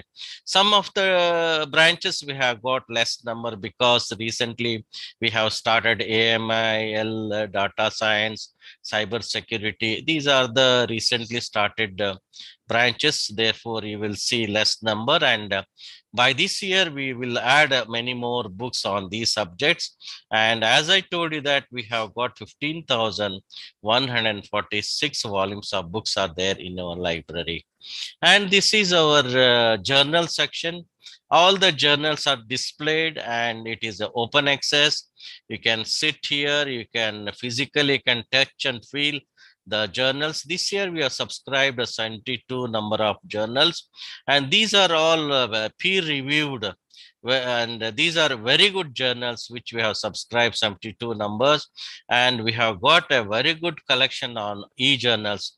1800 online journals are there, and how to access these I will tell you in my next slides. And bound volumes are nothing but every year what we have subscribed 72. So these books will get it bounded, and we call it as a bound volumes. And this is our beautiful digital library where we have placed 18 numbers of computer systems are placed here. Multimedia facility is also provided, so that you have to make an entry in the register and you have to sit on a particular system and you have to make use of our library. And as I told you that we have subscribed many more journals.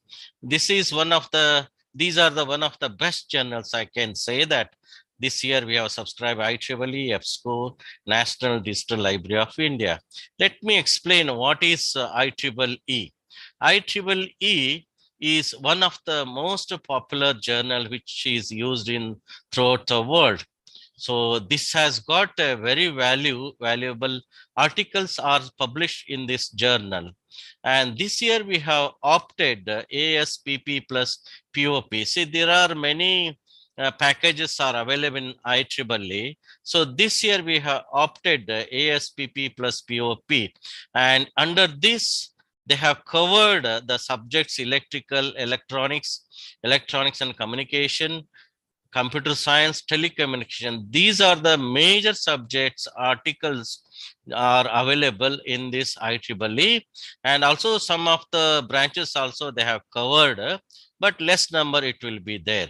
And as on today, there are 240 online journals are available starting from 2010. If you are interested from 2010 onwards, you can refer all the journals, and including the conference proceedings are also available, and core IEEE conferences are also available. And see that these are the journals which you are supposed to use from the campus only. If you come to the campus, because it is IP based, so therefore it is not possible for you to access from the outside the campus. And we have subscribed EBSCO host. This is purely for the management people. Management subjects are more covered in this EBSCO host.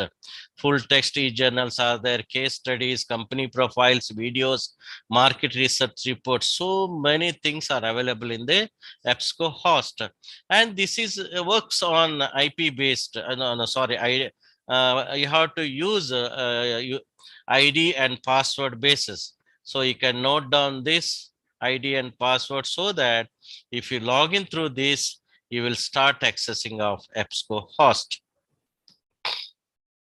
This is very important for you. Right now, you may not feel it is important. Once you go to the third year and fourth year, you will understand what is the importance of the plagiarism tool. Original, we have this year we have subscribed through the inflibbed net. And suppose if you are writing any small articles, or if you are interested to submit any articles to the any well-reputed journal, so there is a certain conditions they are putting, saying that there should be a plagiarism checking certificate has to be attached. So this plagiarism tool is nothing but is a similarity checking. So if you are copied from somewhere else, how much percentage of the copying you have done. So through this, once you check it, you will come to know that what is the percentage you have done the similarity checking. So that, for example, if you are submitting an article to the IEEE, there is a condition that if your the article is crossing beyond 15%, your article may be rejected. So therefore, before submitting, you have to check. Yeah, we do this checking work. Mrs. Ruth, our library staff will do this. She is sitting in the circulation section. You can come to our library, even including project reports, research articles, dissertation, PhD thesis. If you are writing a book, so that before submission of these things, you have to check this plagiarism checking tool. And we have got a DSpace software in your library where we have preserved all of the faculty publications and faculty's PhD thesis and even the old question papers. Old question papers, we have got both print and soft copy also. And if you want to download soft copy, if you log into our website, from there you can download the question papers. And even in the DSpace, we have got syllabus copies and newspaper clippings. See, every day what we do is that related to the education subject, where all any article is appeared in any good newspapers. So these newspaper clippings will be scanned and keep it in a separate file. So these very informative newspaper clippings are available in the DSpace, and it is IP based. You can note down the URL number so that through this URL number you can log into DSpace. And this is, as I told you, that we have our library, we have done automation through Ellipsis. Under Ellipsis software, we have got online public access catalog. You may be, this is very, very informative. Please listen. As I told you that in the beginning, we have got 15,400 something books in your library. So you are sitting in the campus. From this your desktop, what you can do is that if you log in, you will come to know that a particular book, for example, Total Quality Management, you want a particular author and the book, whether it is there in the library or not. If it is available, in which rack it is available, on which shelf it is available, can I borrow this book or not? So this information, complete details of the book status, you will come to know. So there is one more option. You can reserve also. Suppose one copy is there in our library and already one student or staff member might have borrowed it. So you want to read this book. Once it comes to the library, if you have reserved it, automatically a alert mail will come to you. The book has come to the library. You can come and you can borrow this book. So that facility is also available in our library. And one more thing is that we have got both the facility, that is, this opaque search can be viewed from the campus as well as from your home also. We have got a different two IPs are there.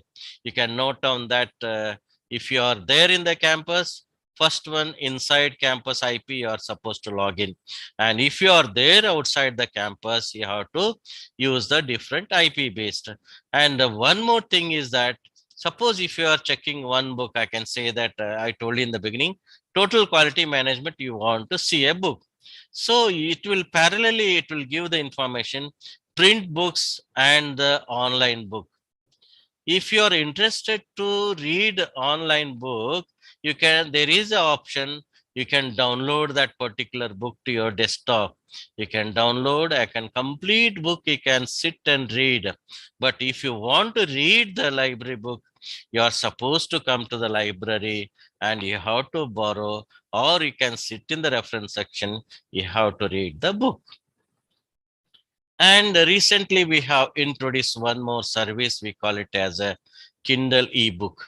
So we have got 6 number of Kindle ebooks are available, and it is even there are 9 languages. The books are available. More 70,000 number of books are available with the different subjects.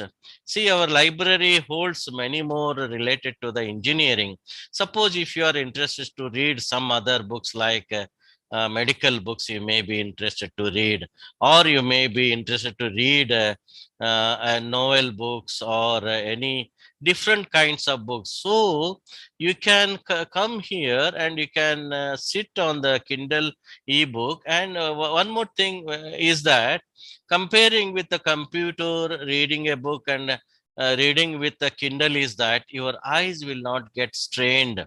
So you will not feel that you are reading on a system. So the straining of your eyes will not be there. You feel that something you are reading a book. And through this Kindle, that facility is there. And suppose if you get bored by reading, so there is a Bluetooth connectivity. You can connect to your Bluetooth, the same audio will start reading, so that you can listen also the book. And one more thing is that suppose if you are reading a book and you will get a one tough word, you want to clarify what is the meaning of the book. So that time, if you hold your finger on that word for just a second, a dictionary and Wikipedia parallel, it will get open. So there and then you can clarify what is the meaning of in the dictionary, what is the meaning in the Wikipedia. So there and then you can get clarified. You can continue your subjects. So this is available Kindle feature in your library. And as per the norms of AICT approval process handbook, we are supposed to take the membership with the Digital Library of India. In this Digital Library of India, many more articles, many more documents are available, both audios and videos. So starting from primary to post-graduation level, so many education related materials are available. And these in this, they have given more importance to the engineering, science, humanities, law, management, other subjects. These are the main subjects which they have focused on these subjects. And 8 crore 93 lakhs documents are available both in audios and videos. And to access this facility, you are supposed to make the registration. You have to send a request mail to us, library@dsu.edu. Once you send a request, so we will give you the login and password, so that from your home or from your where you are there, you can start accessing of this facility. As on today, 1054 staff and students, they have done the registration for accessing of NDLI. My dear friends, you have to send the request mail to us, so we will reply back immediately. And also we have got the NPTEL. NPTEL, nothing but it is a national program for technological enhanced learning. See here, many good professors and lecturers from the IITs and Institute of Science, they have delivered talk videos are there with us. So nearly about 23,154 videos are there with us, which are very related to the engineering subjects. So you can you can view these videos through the local Guru software. The local Guru software will support for screening of these videos. And my dear friends, so you please listen that parallelly you can have a online courses. If you go to the NPTEL website, they will keep on announcing the courses. So you can have additional certification course can be done along with your engineering. So your profile will get updated, which will have a more weightage on your profile. So this NPTEL facilities is also available in our library.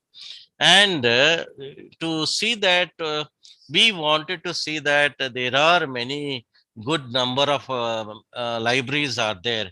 Therefore, with these libraries, we have taken the corporate membership. What all the libraries they are?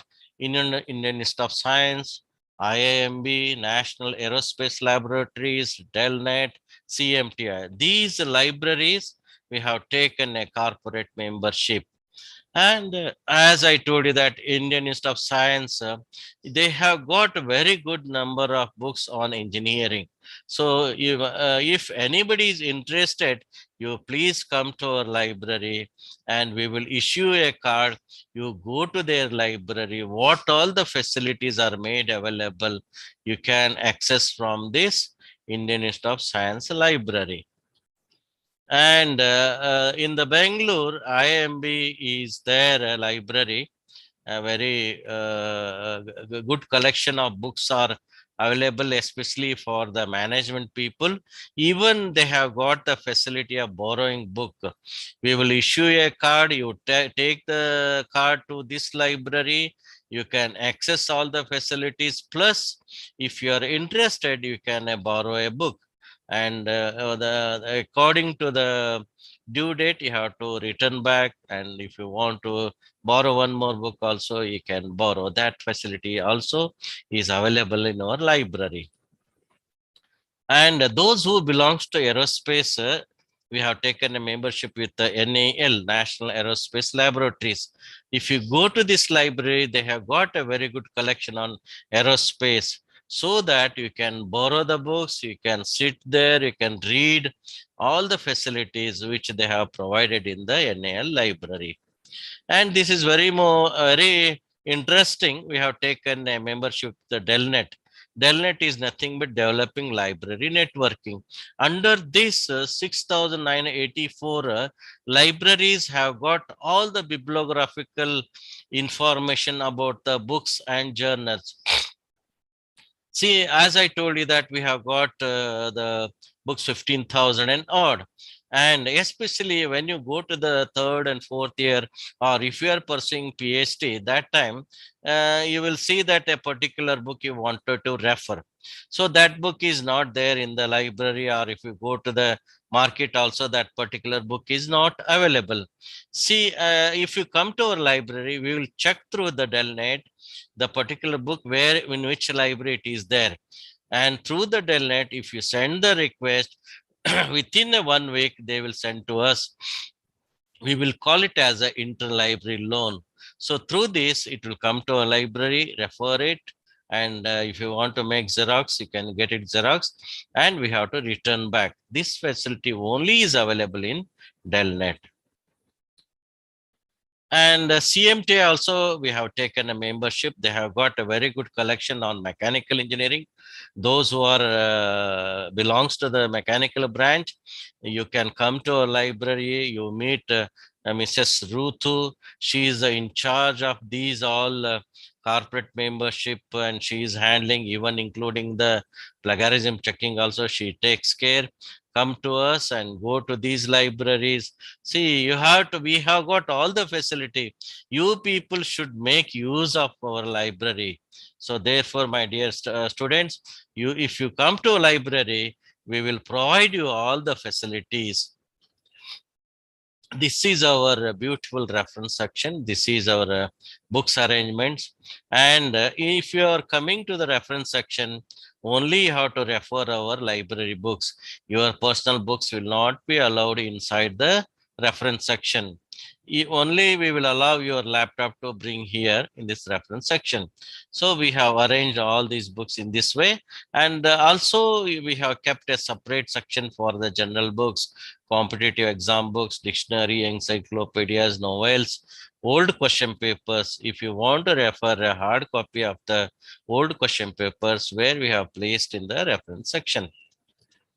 And this is our circulation section. In the circulation section, you can you have to make you can take the library membership from this circulation section. Registration will be done from this circulation section. And once you take the membership, all the library transaction will be done.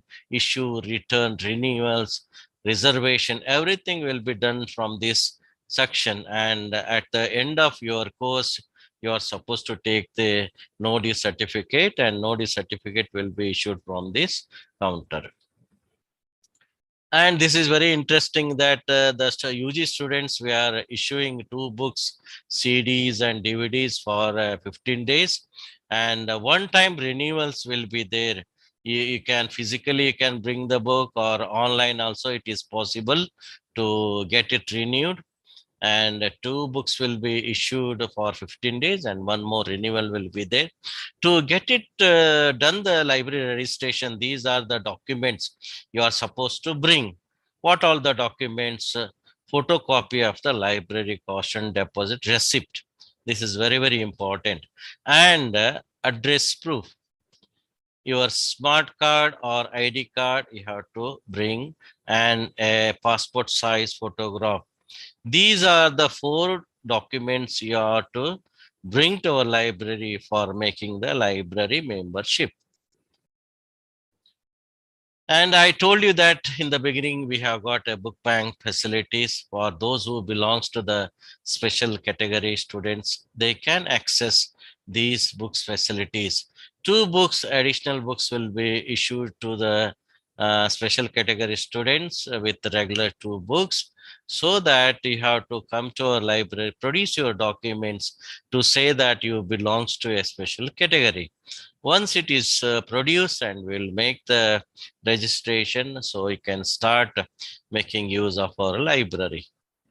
And we have got a separate section for the dailies, so that we have subscribed this year 10 numbers of newspapers, both Kannada and English, and 14 numbers of magazines we have subscribed this year. And this is very, very important. I told you that we have got 3 numbers of private study zone. In this room, we have got a facility that in the table, we have got a connectivity for your laptop. And through the laptop, we have displayed a monitor. If you want to make any presentation, you can practice here. So that facility is there. Even it will get connected with the Wi-Fi, and you can have a group discussion in this room. We give more preference for those who are doing the project works, will be given more preference, and 1 room is reserved for the girls and 2 rooms will be for the project work. And if you request for UG also, we will provide you to make use of this private study zone. And as I told you that in the reference section, usually we don't allow you to carry your personal books. So we have got a personal study zone where you can sit here and you can make use of your books can be read in this section. And in our library, we have got a photocopying facility. Higher end machines are kept here. Both black and white and color Xeroxing can be get it done here. Even we have got a spiral binding lamination. Spirally, he has kept all the stationaries which are day to day, which are required for your classes. All the stationaries are provided in this section, and the quality of the photocopying is very, very good. And the charges are very nominal, so that you can make use of this print zone. And we have got best practices we are practicing. We will identify the person who is the best user of our library, and at the end of the year we will give a certificate will be issued. And we have got a Kindle ebook facility, newspaper clippings, displaying of new arrivals. So whenever you get a new books, it will be displayed, and parallelly it will be alert mail will go to your mail saying that these are the books we have received in our library. And also we have got a private study zone. These are the best practices are practicing in our library. And this is our future plan. We wanted to introduce RFID technology in our library. What is RFID? RFID is nothing but it is a radio frequency identification. How it is going to help you is that already we have implemented RFID technology in Sagar College of Engineering, so that there is responses from the both the staff and the students. So the same thing we wanted to introduce in the Anand Sagar University. So under this, we have got self-checkout station is there, book drop is there. How it is going to operate is that we have got some of the pictures are there. I will show you. Okay, you can see here 2 pictures are there, book drop. We are going to place it in the entrance of the library. If you have borrowed any books, you can just drop. Inside there will be a reader will be there. Immediately it will cancel your record saying that the book has been returned. A mail will come parallelly. And during the time of the examination, you will be in a hurry. Need not go to the circulation. Just drop and go back and borrow the book. So that facility is there. One more picture, you can see that self-checkout. Without the help of the library staff, you yourself can get it issued the books. Now one student is touching the screen and remaining in the bottom, she has kept the books. Even if you keep here 5 number of books, at one stretch, you can borrow the books. So you need not wait for issuing of books. So without the help of our library, you yourself can get it issued the books. So this is our next plan, and we are going to implement in the Anand Sagar University Library. And these are our rules and regulations of our library.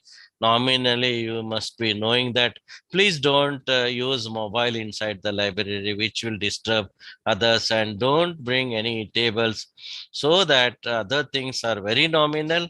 So of our library, my dear friends, and these are our all professional staff are there, qualified, they are very friendly. And here Mr. Amarnath, he is going to handle all the queries, and shortly he is going to conduct a handheld orientation for the how to access online journals, so that he will teach you how to access, how to make use of these journals. He is going to have shortly he is going to have this orientation program. And Mr. Mahesh, he is handling all the e-resources and reference and opaque search also. If you have any doubts in opaque search, or if you have any online queries, you can meet Mr. Mahesh Gauripuri. And Mr. Shivappa is handling the digital library, and Ramesh is handling the circulation and library membership. So now you are supposed to make the membership, so you can come and meet Miss Ramya. She will tell you how to do the registration. And as I told you that Mrs. Rutu, she is handling all the corporate membership, and also she is doing the plagiarism checking. My dear friends, what all the facilities we have made in our library, we don't charge. We will not charge you for accessing of all these facilities. It is free of cost. So you can access all these facilities. And this is our library website. If you log in, you will come to know that what all the facilities are made in our library. And if you have any queries, any doubts, you can send a mail to us, so that we will reply to you. And my dear friend, I wanted to show you a small video, and it is very helpful for you, and it will give you more information. I am going to give you a video clippings. It is just for 3 minutes.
Check madam.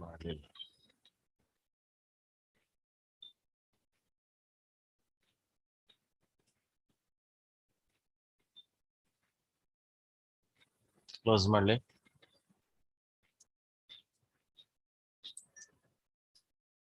There is some video problem is there, therefore we are not able to show you the video. And if you have any doubts or any queries, you can ask to me, I will reply, or you can send to the chats also.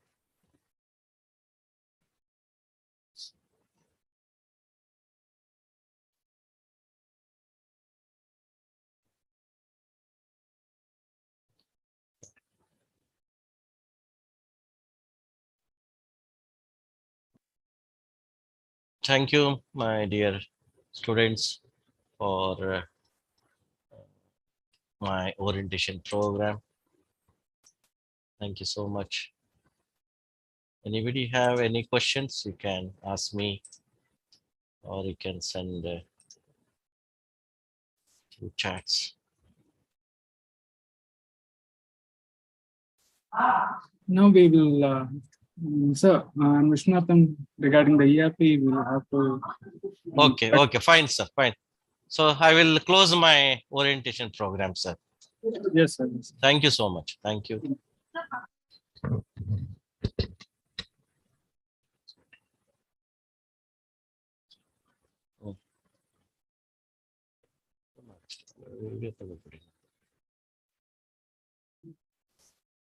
Good afternoon, students. So now we'll have a session on the ERP. So this is regarding the university management system, and mostly you would have received the login credentials during your admission time. If not, you will be receiving soon. You need to update the profile and the complete profile along with your 10th marks card and the 12th marks card, your photograph. Please ensure that the photograph is a formal photograph, which will be used for the ID cards, the grade cards, and the degree certificates. And ensure that all the profile details are filled in that. Okay, so we will provide you the login credentials and ensure that all the details are filled up. All the mandatory fields must be filled, and this is very, very important because we need the data for different purposes like grade cards, the ID cards, and so on. So this complete information we need to have in the beginning itself, else there will be a problem with the issuing of the ID cards and the grade cards and so on. So ensure this, and also the photograph must be a proper formal photograph. This is not something which is like Facebook. So this is a official university management system. So please maintain the photographs which you would like to see in your degree certificates. Also, this university management system is used for providing you the timetable for the semester, which classes during which hour. Every information will be provided to you through this.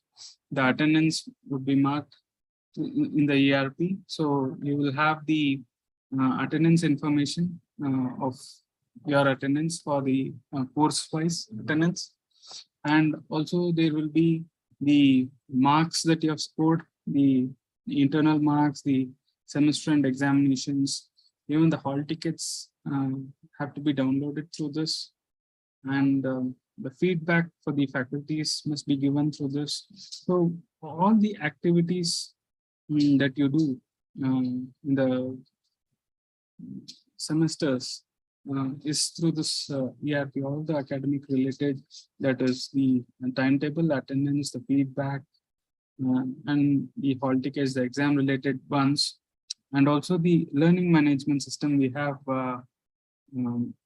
It's called LMS, the learning management system. So faculties will provide you the contents and the assignments through that. So you will be able to access those contents through this. So this is what basically the ERP is, and it's a very important tool in this university management system. So ensure that you provide the right data. So only if you provide the right data, the system can work properly. So let me show you how it looks like.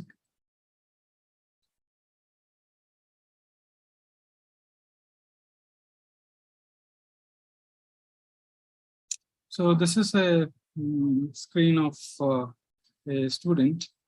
So you get to fill the profile here, my profile.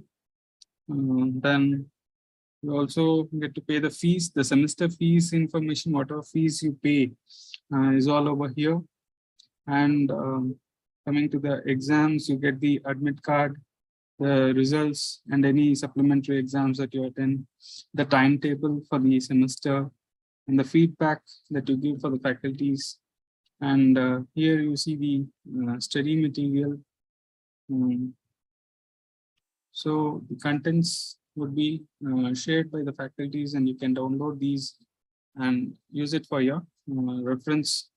So course-wise, the contents would be provided. Any grievances you can fill in there. And the elective registrations, this would be used when you come to the higher semester, the 5th semester onwards. There will be elective courses, like which course you would like to study. So those registrations happen over here. So there are several facilities that is made available, options made available. So all the attendance capturing reports, the marks, the semester grades, the hall tickets, the study material, the feedbacks that you provide, everything would be captured through this system. So ensure that it is you use it properly, use it regularly, and ensure that all the data is up to date. So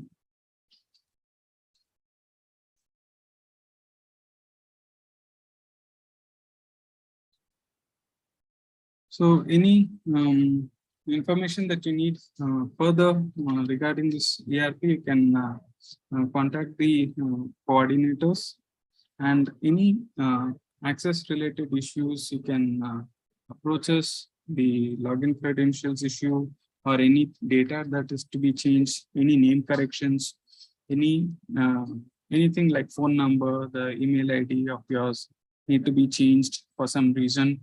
You can approach us.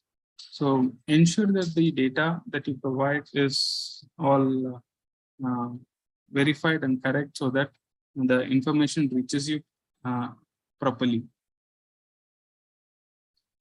And ensure that you use all these options like the fees, so that everything gets updated automatically whenever you pay the fees. And all your grades, everything is provided over here. So you can get to know how many courses you have cleared, what is pending. So all these can be known to you and to your parents as well. We'll be providing the access, and the regular throughout the semester, you can access the timetables that is there, the IA marks, the internal marks. So for all these purposes, we use this. And also there is an option to upload the your activities, like internships that you do, any activity that you do, any sports that you participate, the certificates that you get, everything can be collected over here. So I request all the students, whoever participates in any activity other than the regular classes, please provide that information in the ZRP, so that it helps us to collect all the data, and that will be useful for both. Any questions? You can put in the chat box.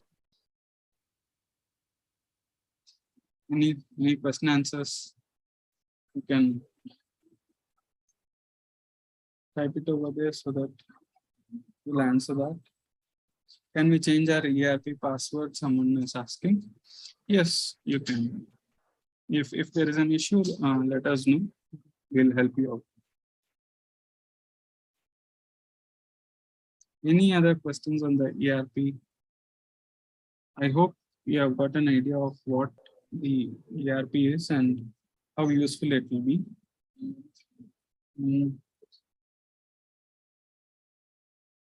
Yeah, when are we going to get the access to ERP? We'll get in touch with the first year coordinator and we'll ensure that you get this in few days time.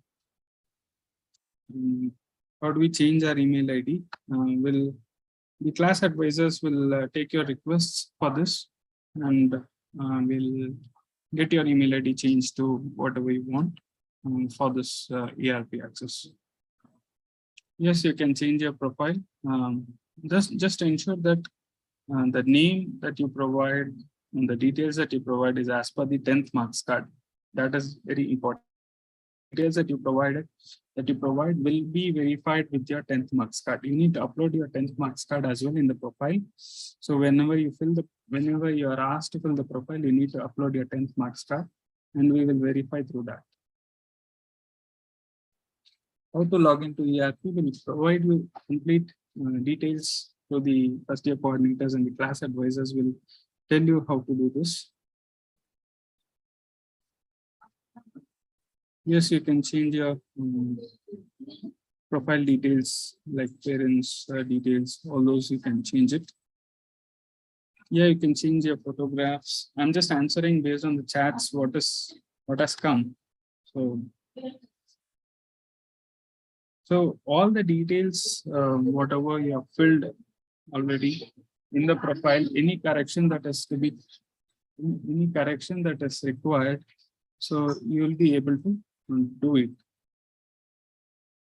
Yes, mobile app is available. Mobile number can be changed. Mobile number can be changed, but it has to be done by the class advisor.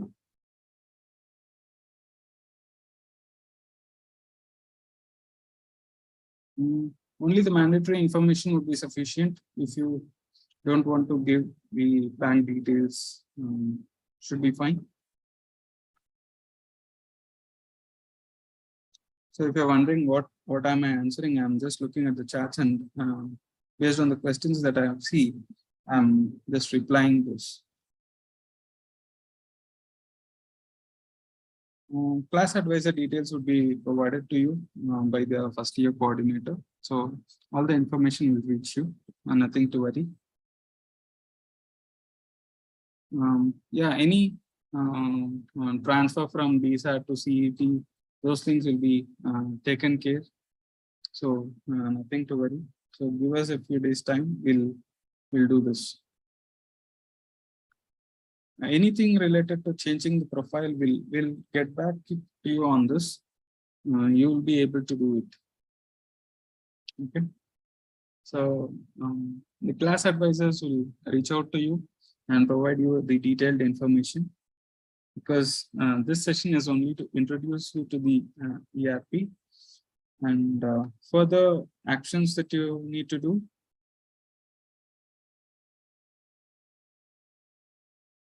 So further actions that you need to do is provided by the class advisors. Everything you'll be able to do it, don't worry.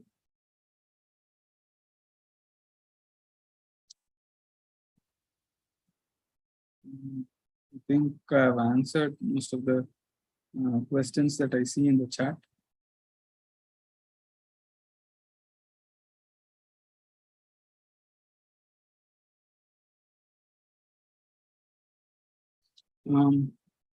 Depend on the question regarding the quota and the branch. All these are decided by the admission section.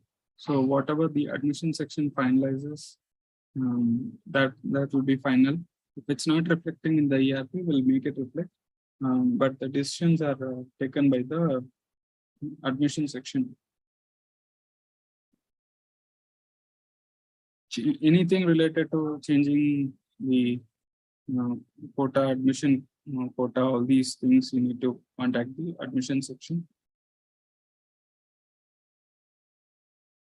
Yes, there is an app for the ERP. We'll let you know. We'll give you all the details once you start using it.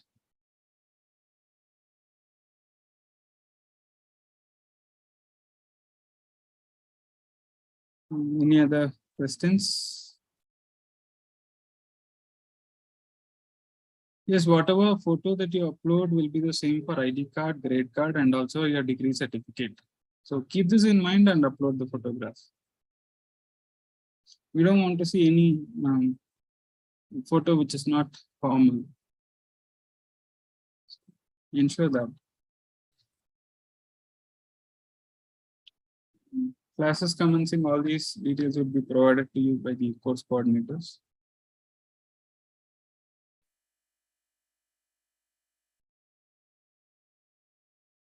Anything related to the profile changing updation will get back.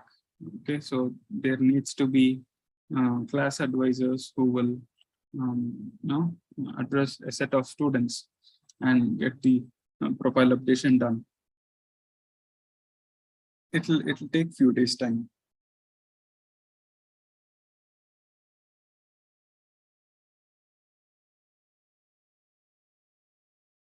I think you have got an idea of what ERP and how it will be used. So yeah, you can change all the mobile numbers, email IDs.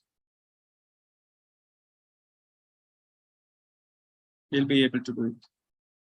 So I hope you have got an idea of what is ERP and what for it will be used. It will be used for all the academic activities, as I mentioned, mainly the IEA exams, the internal assessments, the exams, the hall tickets, the results, the feedback, the timetable, attendance, elective registrations.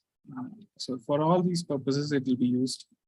So ensure that the profile is updated, and how to update it will be informing the class advisors to ensure that these are taken care of.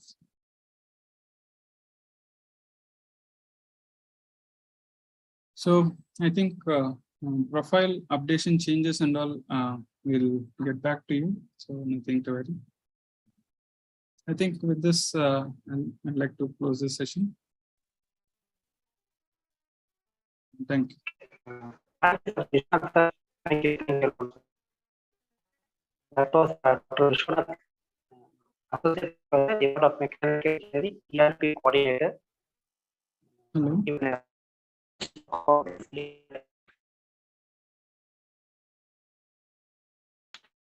Students, tomorrow onwards, your classes will be up to college. Okay, only for today, the classes was online. Only the classes was on college. Okay, on campus. The classes orientation classes will be the respective rooms just given to the title. There are some general questions being asked. All these questions answered in the classrooms. Okay, so queries, lot of jump.